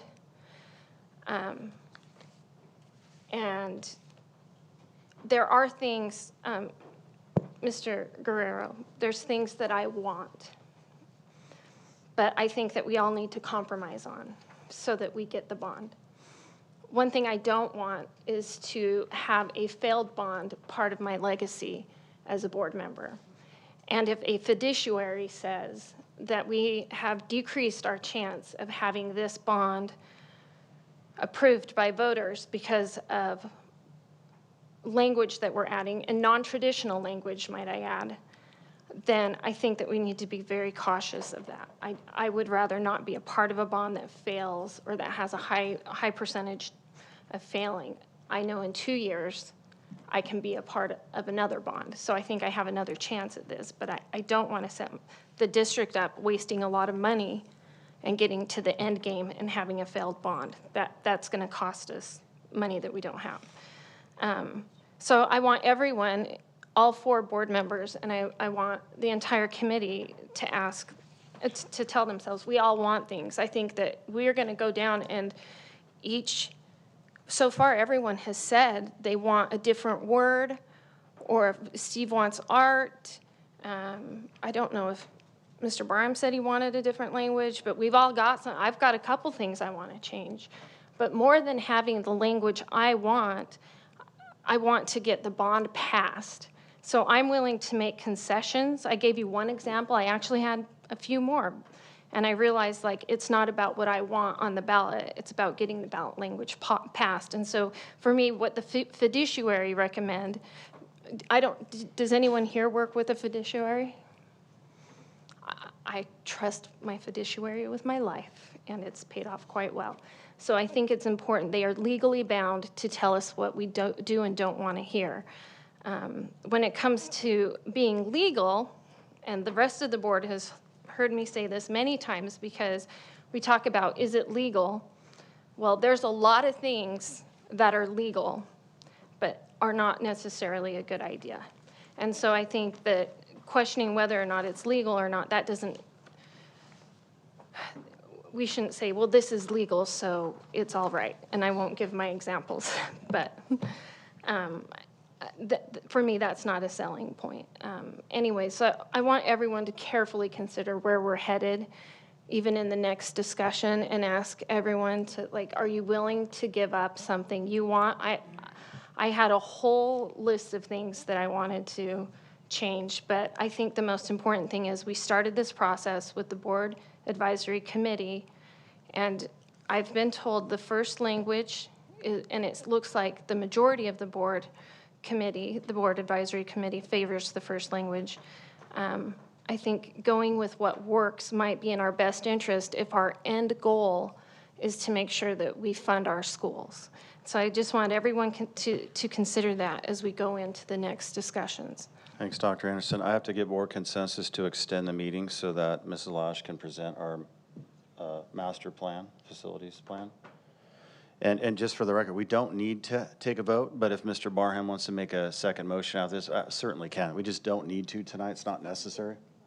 Okay. No, just consensus. You guys, I'm up for extending it to 7:30. I would agree. Tentatively. Okay. Dr. Anderson, or? 7:30. So I think on the last slide, we have the, there we go. Sorry if this is a little small. So this would be the project list specifically listed in the ballot measure, and it's 2 pages, so I'll give you some time to, but it mirrors everything that you've seen already on previous slides. And I apologize, I don't think this is printed as part of your packet, but it takes those categories that we discussed earlier in that $400 million number, and it breaks it down into further detail. So when we talk about modernizing of learning environments, or when we talk about essential repairs and infrastructure, it's more detail of, and at the top of that list every time is going to be reducing the number of kids in portable classrooms. That is our top priority, no matter which campus we are talking about. And then the classroom upgrades, what that would include, furniture and technology, and early education construction or reconfiguration.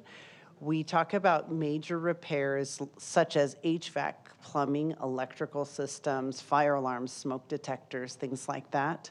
Health, safety, and security improvements, which is ingress and egress, asphalt, concrete, fencing, cameras, all of those systems where we might want, when we go to modernize a campus, we modernize it collectively and look at the greatest needs on a campus-by-campus basis.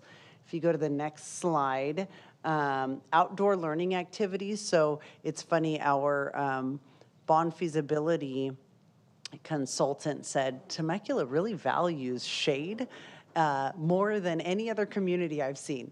So our community, when surveyed and asked, both during the facility master plan project as well as the survey project, said as many shade structures or outside learning areas, we also like to get kids outside.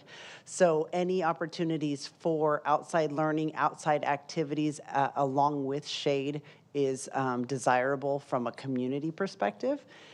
And then fields and grounds, especially at our secondary schools, you know, we utilize those fields constantly. So any upgrades to those fields, irrigation, things like that. And then, of course, there's incidental work that will come along with all of those. But that is a breakdown of all of those major categories in more detail that we would include as part of our ballot language. So we wouldn't spend any of these funds on anything outside of this project list.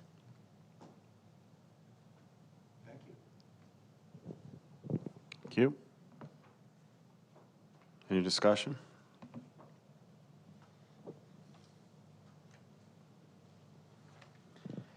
So I want this bond to pass. I hope we all want it to pass. I believe that there is language in this bond that potentially defeats it before it's even proposed to the voters. And that would be the word interest, and that would include the term of the bond. So I am going to make a motion to reconsider my original motion that we adopt number 1 with the 0.5% commitment to the general fund for facilities improvements. Do I have a second? Second. I have a clarifying question, if it's appropriate to ask at this time. First vote to go again. We can just call roll again. This is redundant, Mr. Barham, so I'm not sure why, but it's fine. Can I ask a question first? Let me ask for clarity. I got a point of clarity now. Okay, go ahead. It's actually a point of order. Did you change anything from your original first motion to this one? Because if you didn't, we can't accept this. You're a member of the, you're not a member of the prevailing party. All You right, can't just I'm vote not this going to in. argue with you on that. I get you. I'm not even going to go there. Did you change anything? Well, okay. Let me go back, okay? So here are my objections. Here are my objections. You can help me make the motion if you would like, okay? Included in option 2. Those are my objections. Help me make the motion, okay? Jack, would you like to help me make the motion? May I ask a question first? Go ahead. Here's my question. I know that it was discussed that a second survey go out, and there could have been room for working with the language that was discussed in the meetings. I believe the advisory council ended up dropping that one night. We didn't pursue it, and my preference would have been to take the language that was here and send it out, and in that sense, have a very transparent understanding of where people are at when they get all the facts, that it is interest, that there is a duration and a term. I think that could be a fair place to go. I understand everything costs money, but if we have time and we're at this point where we're grappling with it, I think that could be a question to ask.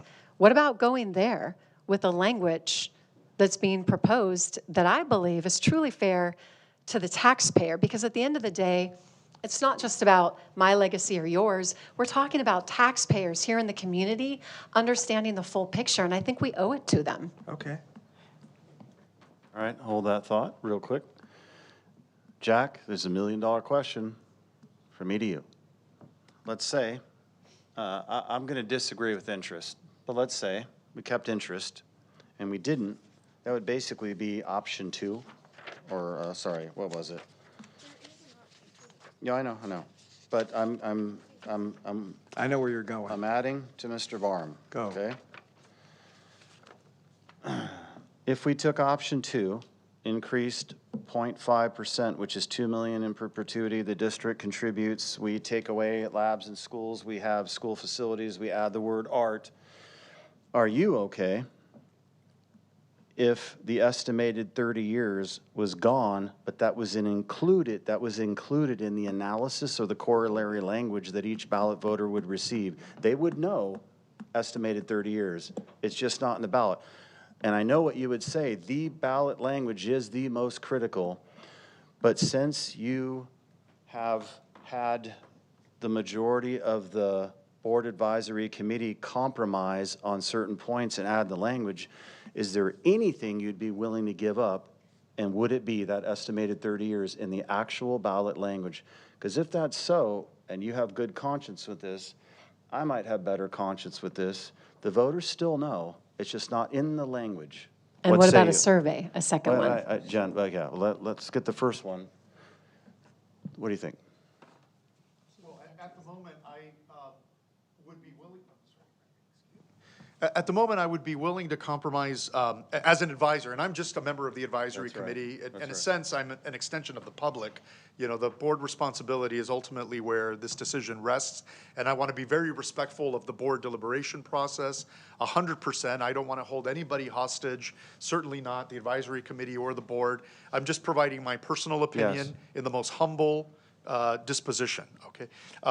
For me, what's very, very important is reference to the estimated duration and acknowledgement that there's interest involved.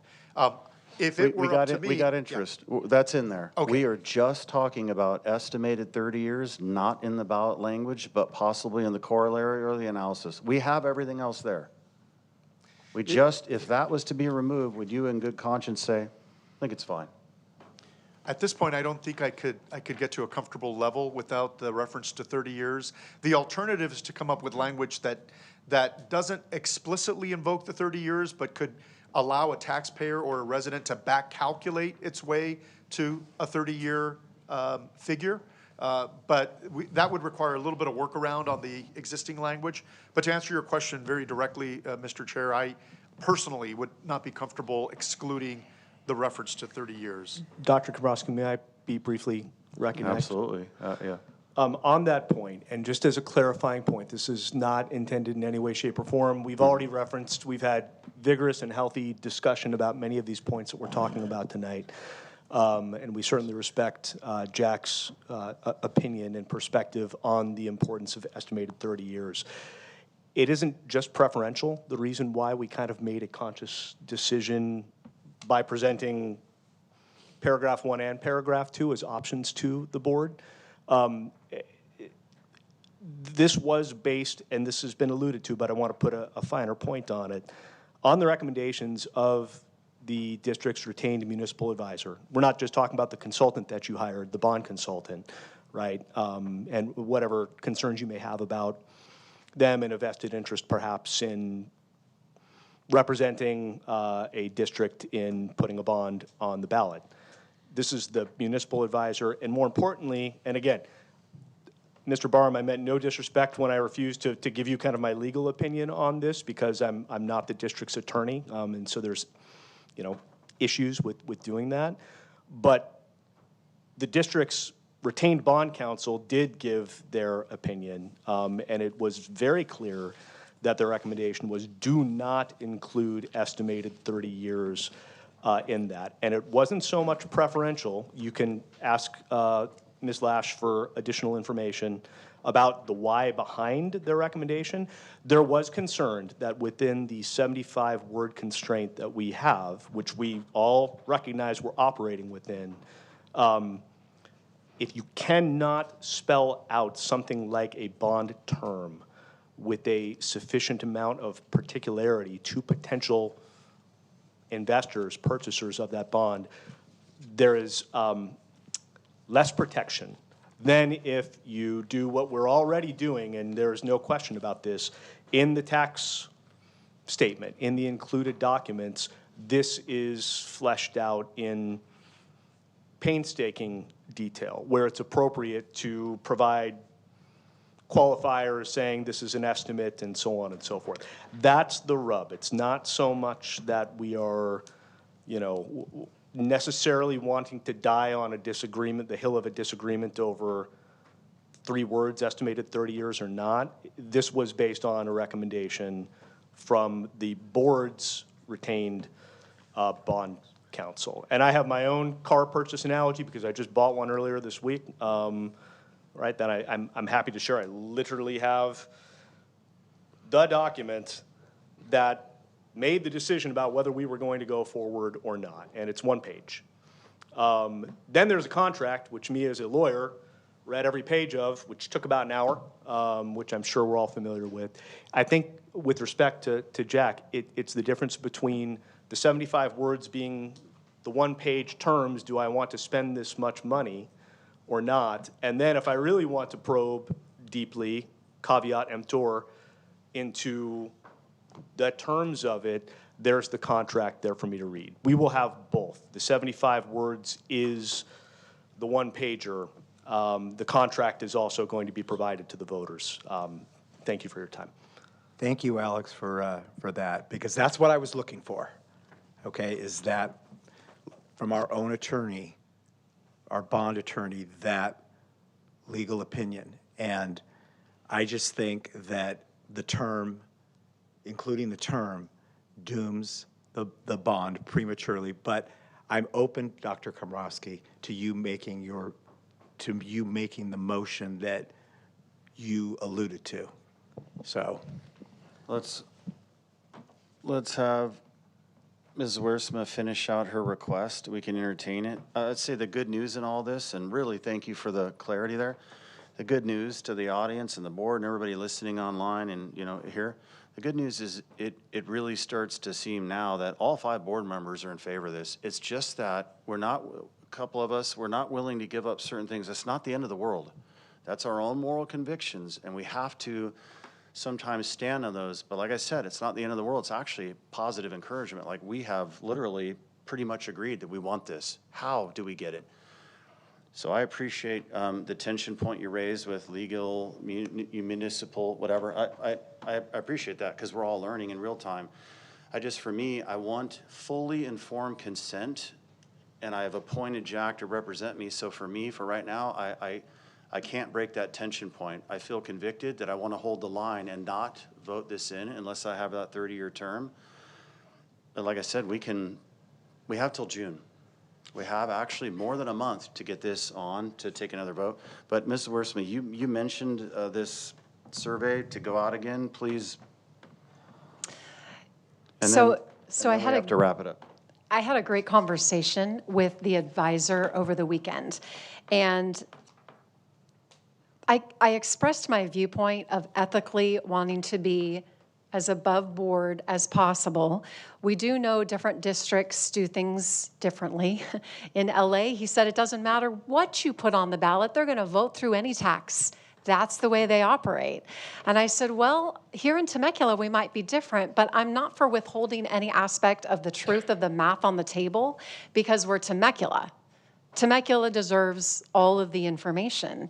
And I think that you have to remember there are consultants and attorneys and advisors, and I respect them. I respect our advisory, the work they feel they're doing, and I'm doing the work I'm called to do, which is to say, I'm taking a little bit of a grain of salt there because that's what they advertise, that they successfully pass bonds. So you have to step back and look at other people and perspectives. What I would like to suggest again is that we put out a second survey that does encompass the language that Dr. Komrosky suggested. Originally, there was supposed to be a second survey. It didn't go out. So why not send that out? Why not continue to have the conversation so that we're educating people as we feel we're called to? Not just to get it passed because we want to get it passed. Nope. I think we should tell the whole truth, all the facts, then argue why we think it's worth it for the community to collaborate with us and make it happen. Let me ask a clarifying question then. Let's say hypothetically, and it would cost money, but we were already prepared to do it in the beginning. If we did it, Dr. Velez, could we cycle that out to how many voters randomly and then get that back before June meeting, one-way communication to each 5 board member to where we know?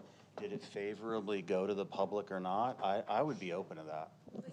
Lene, can you go to the next slide for this discussion? I need a Go ahead. clarifying question. Okay, So, we'll get to you right after. quick, No, I'm just putting yeah. this up for your discussion. okay, thank you.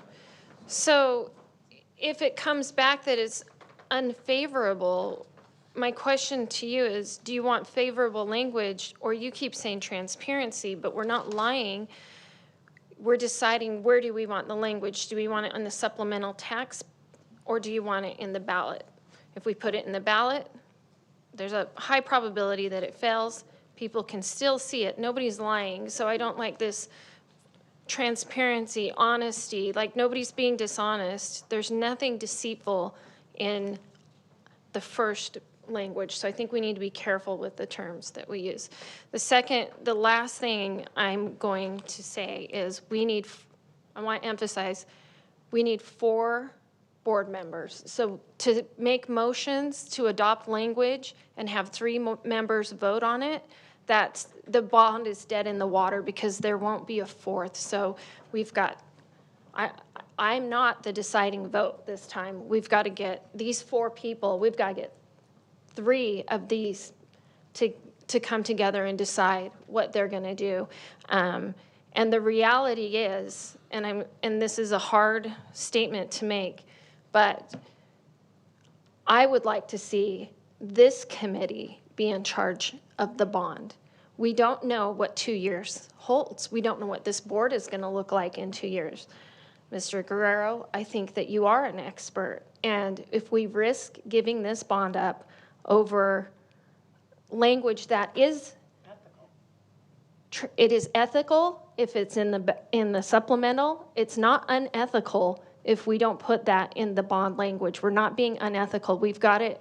The term is laid out clearly, but the question is, do we want this committee to be a part of the bond, or are we going to wait for 2 years and who knows what board we get? And there may not be no board advisory committee. It may just be a group of, I know I'll be a part of it, may just be, and Steve will be a part of it, maybe me and Steve, and who knows the other three. It's so unpredictable where this bond is going to go. This is the best case scenario right now. So if 3 of these people don't come together, then who knows what we're going to get. And that's something that I want you to carefully consider when it comes to that language, because I can already see it's very obvious we've got a 2-2 split here. And somehow we're going to have to get 3 people together. That's where we're at. And that's just the reality of what we're talking about right now. Dr. Anderson, I thank you for that. I agree with everything you said except for one thing. Because we stand on the strength of our convictions and we want truth and transparency, that does not mean we're accusing anybody of deception. We're way beyond that. Again, we're not saying that because we want this, you're like sneaking a fast one. No. In fact, I was even open to the possibility of analysis language stating 35-year estimate. But I don't want to do this in haste. It's not necessary that we do it right now. It could be that the very next board meeting, this board advisory committee, you're going to love this, does bond gymnastics, maybe James Bond nastics, and shows us what ballot language would look like without the 35 years, and then show us the analysis so that the board can actually see this, or even what Mrs. Wiersma's presenting. But all I'm saying is we're way beyond the polemic of deception on it. No, we're all on the same page. I apologize, Dr. Komrosky. Then I misunderstood. But Dr. Velez has been very patient. Could I, before Dr. Velez answers that question, I did put up our timeline that we have looked at and feel like to get to that August 7th drop dead date for on the ballot, we would really like to stick to that timeline. So I'll let Dr. Velez answer that survey question. So I am a little worried about timeline. I think that the timeline, Ms. Lash, when we did the first survey, what was the time frame that it was sent out to the community? How long was it out for the community? It took about a month to run a survey. Okay, I am concerned about timeline in terms of getting that feedback back, getting it back to the board advisory, getting it back to this board. That's a determination that the board can make, but I do think it tightens our timeline quite a bit to get some really valuable information.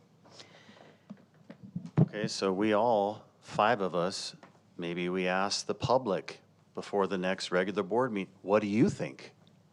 It's a live meeting, we're talking about it. The public can weigh in by email, any one of the board members or all 5 board members of the superintendent. What do you think? If this bond language was to come to your house and it didn't have that in the bond language, but it was in the analysis or the corollary, what would you think? Let us know. It's not the end of the world. And I yield the floor to whoever wants it. Okay, well, yeah, I can help you wrap up. I can do that for you. So I'll take chair privileges here and just leave you with some thoughts. I think I did hear all the board members say they want a bond passed. They see the need, they want a bond passed. I think I'd like to leave you with the dangers if a bond fails, you're putting the district at risk in the future for future bonds to fail when you look at the data of that. So I think that is a big risk when we look at the experts' opinions on what the wording should be. I want you to think about, you have 2 options that are true and partial, but I want you to think about the part, does it create prejudice for or against? That's that's the thing that I'd like to leave you with, that thought. They are both transparent.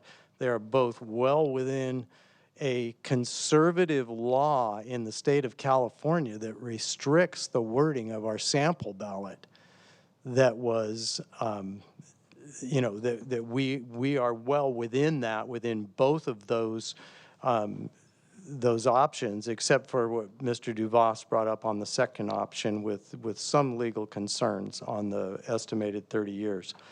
So we've got those, but I really want you to think about that. Is it prejudice? Does it prejudice or cause someone to go for or against? That said, I would like to again, draw your attention to the timeline. If we have a vote on June 9th and a bond initiative passes to go on the ballot, we then have a consideration of communication contract at that point. And then following that, county council will prepare an impartial analysis. So there are those steps that have to happen once that vote is taken on June 9th, if it passes. That's pretty much what we have, and I just want to remind you, as it's been said, that we've hashed with option 1, and we do give you the option to look at option 2. And you do have time to go over that.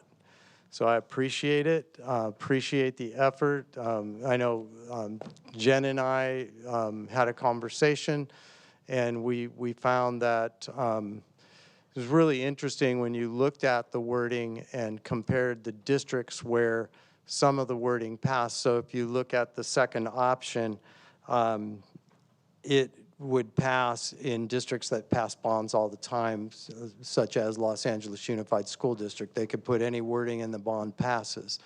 And when we compared some of the wording in like districts where Temecula is a more conservative voter population, we see that the wording gets tightened up a little bit. And so we could kind of see where those expert consultants were coming from on whether a bond would pass or not pass based on the wording. So those are all of my thoughts, and with that, we're ready to wrap up, Mr. Okay, then one Dr. clarifying Frost. question. Can you present that data to, the ballot language with analysis or corollary to show us what it would look like if the estimated 30 is not in the actual ballot language? Where would it be? What would it look like? We can put this, or even have a one-way communication of the board, probably agenda's next meeting. Let's say it votes and it failed. Well, guess what? We have till June 9th. But it's another, I'm optimistic that the board will rally around something. All right, thank you. Okay, thank you very much. We'll Okay, take on Dr. that task. Velez is gonna. I want to clarify with the board exactly what you're requesting in terms of feedback from the community. So I want to make sure I understand. Are we saying that individuals can go ahead and email board members, email the superintendent? I would like collectively for all that information to come to one place so we can actually collect the data and be able to share it with the board. And with that being said, what would be the timeline for that to come back? Are we looking at the June 9th meeting to make sure that we have that information sent to us in that time frame? Just so I can collect the data and get it back to the board. So I know the official survey that we were talking about, there's not enough time, but would it be wise to put together some form of a Google form with questions? Because instead of just relying on emails, we've sent surveys out in the past in communication to families. What about that aspect, that it's in-house, so we're not spending the money, but we're soliciting people's opinions and responses based on this workshop and how we further talk to it? You mean like Infinite Campus or something like that, a 2-week survey? Whatever's deemed best for reaching families. I'm open for that. All 29 school sites, all parents, I'm open for that. I don't know that we have time for an infinite campus, but maybe something on a landing page of a website that sites could then put into like their weekly s'mores or something like that, but. But it has to be residents of Temecula. Right. It has to be. No, we could send the communication out But to build a survey into Infinite Campus, we wouldn't be able to do, is all I'm saying, but we could get communication One of my out. concerns with that, because this is such a fine-tuned process, is writing questions ourselves and biasing the public before we even put something on the ballot. I mean, if you want me to write all the questions, I would be happy to and put a survey out, because. You're one side. Yeah, that's exactly, because I'm going to bias those questions, so that's why I think. Two options. What if we give them the two options of the verbiage? Because that's what we would have put in a second survey had we had the time to do it that way. I think that's reasonable. I think there's some legal questions about that. Okay, well, Yeah, I don't know. we're just trying to figure out the best way to get opinions and perspective by giving the two options of what's already been agendized. So, and they can watch this. That's okay. No, that's okay. Dr. Komorowski, I do like your first idea. The two options have been made public. And I think we could ask the public to email us within the next 2 weeks, and we'll see what kind of feedback we're getting. Yeah, but And we then don't want can to discuss overwhelm it. Dr. Velez. We kind of want a How about landing everyone page. send it to Dr. Komorowski? And we just say, here's two, maybe something like that. But I just wanted to say something too, just so we wrap up. We don't forget, Melissa, did you have any moral deliberation? You want to weigh in on this? Good? Okay. So from what I'm getting from the board, I'm understanding the general idea. So what I would like to do is work with my executive team to be able to come up with a format where we can maybe send out some questions, or we have a landing page. I will run it past the board just in terms of what that collective decision is. I have to work within the system that we have. One of the things I'm also hearing from everyone is that, of course, it needs to be a Temecula resident, and how that creates a little bit of a struggle for us, because if you're not necessarily a parent in our system, it's very hard for us to prove if you're live in the city of Temecula but don't have a student in our schools. So what I would ask is that we work with executive cabinet, work with our IMS department, figure out what we can do, and I can propose some options to the board in a one-way communication about how to solicit some feedback in a timely manner. Do we have consensus from the board to have both options that they presented? Just straight up, here they are? What do you think? I'm just a little concerned about sending out a survey with no context about ballot language. Normally, when you survey the community, it talks about priorities of the community, and talking about, it's a process to say, do you prioritize shade? How high of a value do you place on public facilities versus roads versus, there is a whole process.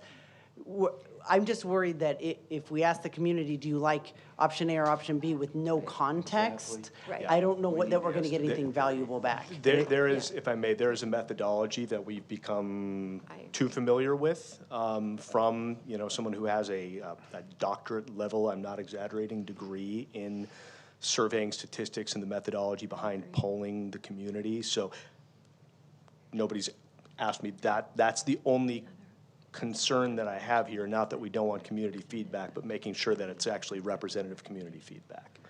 That's helpful. And could that also be construed as campaigning? I think that's a good point, because what you do is, because it's out there publicly right now, and when you put it out, it can become anybody's campaign. That's right. One way or the other. So. Yep. And Poway District was fined $13,000 for this. Yeah. Thank you. Another option for the board to consider, because I'm hearing us swaying away from sending any kind of surveys out, is that the governing board can perhaps send back some questions or different tasks to our board advisory to have some further discussion about it, and bring back something perhaps at our next meeting. That could be an option too. Knowing where our board is landing, maybe there's some further discussion that we can have in our board advisory committees. So I could take that direction from the governing board as well. Thank you. And we know we have two things that we landed on. We know we don't want the word arts to disappear. That's in there. Very true. We got two board members. We're solid on that. And we know that we have 5%, but I don't know that has to.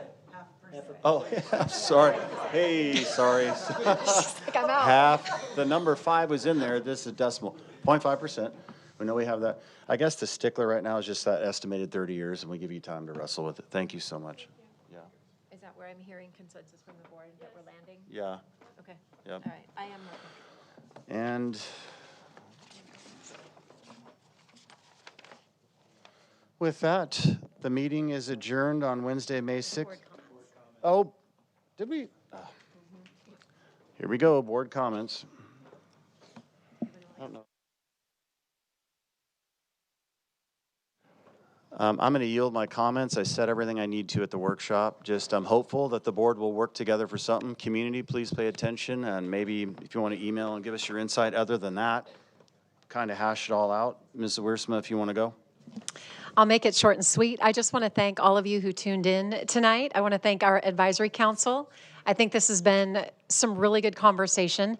The one thing that I want to share with my colleagues, because I don't know if we hit upon this, but as the liaison in the meetings, I heard this team over here concede to interest. We actually talked about that being something that we could settle on. So for those of you that weren't in those meetings, I just want you to know we did work and mediate, and that didn't seem to be problematic. So to completely sweep that off the plate, I don't think is the right thing to do, because that's not where they necessarily landed.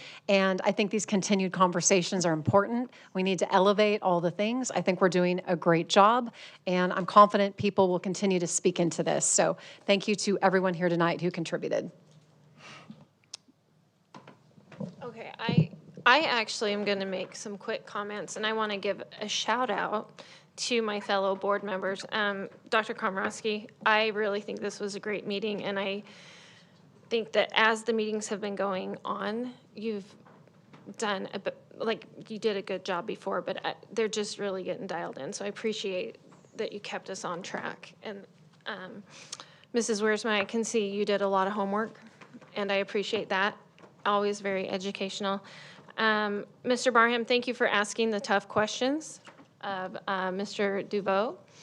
And there's something that a lot of people don't see, and that is Steve, in closed session, Steve actually a lot of times stands up as a leader and always has great suggestions that the board can rally around. We don't see it because I feel like it happens in closed session all the time, but I want to give a shout out to Steve too, because for the ideas that you brought to us in closed session. So thank you to the board. Mr. Schwartz or Mr. Barham? Mr. Schwartz. I just reiterate what I said before. This is for our community to decide. We have to give them permission to see this and to let them be the ones who decide, especially those who have children in the schools. I think it's really critical that they be the deciding voice. Thank you very much to the Board Advisory Committee. You guys have worked so hard. This was a great discussion. And I'm with Mr. Schwartz. At the end of the day, we have to offer our community the opportunity to decide. They are the ones that are going to weigh the costs of this bond for their personal situation and improving our schools in the long run. But really, at the end of the day, nobody is trying to be deceptive here. And I truly believe that when voters consider this, because the $20 of each $100,000 of assessed value is going to be in the bond language, they're going to be able to figure it out. I kind of have a feeling at times here that we think our voters are dumb. They're not dumb. It's just like Mr. Schwartz said.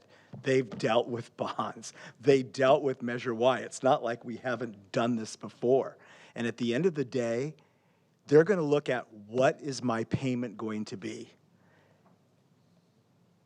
When I look at median assessed values or average assessed values, this is going to come out to be, in my opinion, between $4 and $20 a month. That's an anniversary dinner, and I'm not trying to be cavalier. That's an anniversary dinner when you look at the annual payment. It's one tire. It's one tire balanced and installed. So that's what we have to be thinking about. okay? It's what is the cost going to be to me? But that, and again, I mean, my property taxes are huge because I bought a new build. They're huge. And I don't want to be cavalier to anybody, but between $4 and $20 a month to improve our facilities in the long run, when you consider this is for our students, it's for your property values, it's for your kids, that to me is a very reasonable cost to assume. But that's up to the voters. That's up to the voters. And they will be able to figure out that payment based on the bond language. And the rest, we're not trying to be deceptive. It will go in the supplementary disclosures. If they want to see it and they want to investigate it, it will be there. So again, I thank you very much for your time, and I think this was a good meeting. And I will say good night and thank you. Thank you. Okay. Thank you, everybody, again. And to all the moms out there, happy Mother's Day. And to my mom in Deutschland, ich liebe dich. Tschüss. Meeting's adjourned Wednesday, May 6, 2026 at 7:36.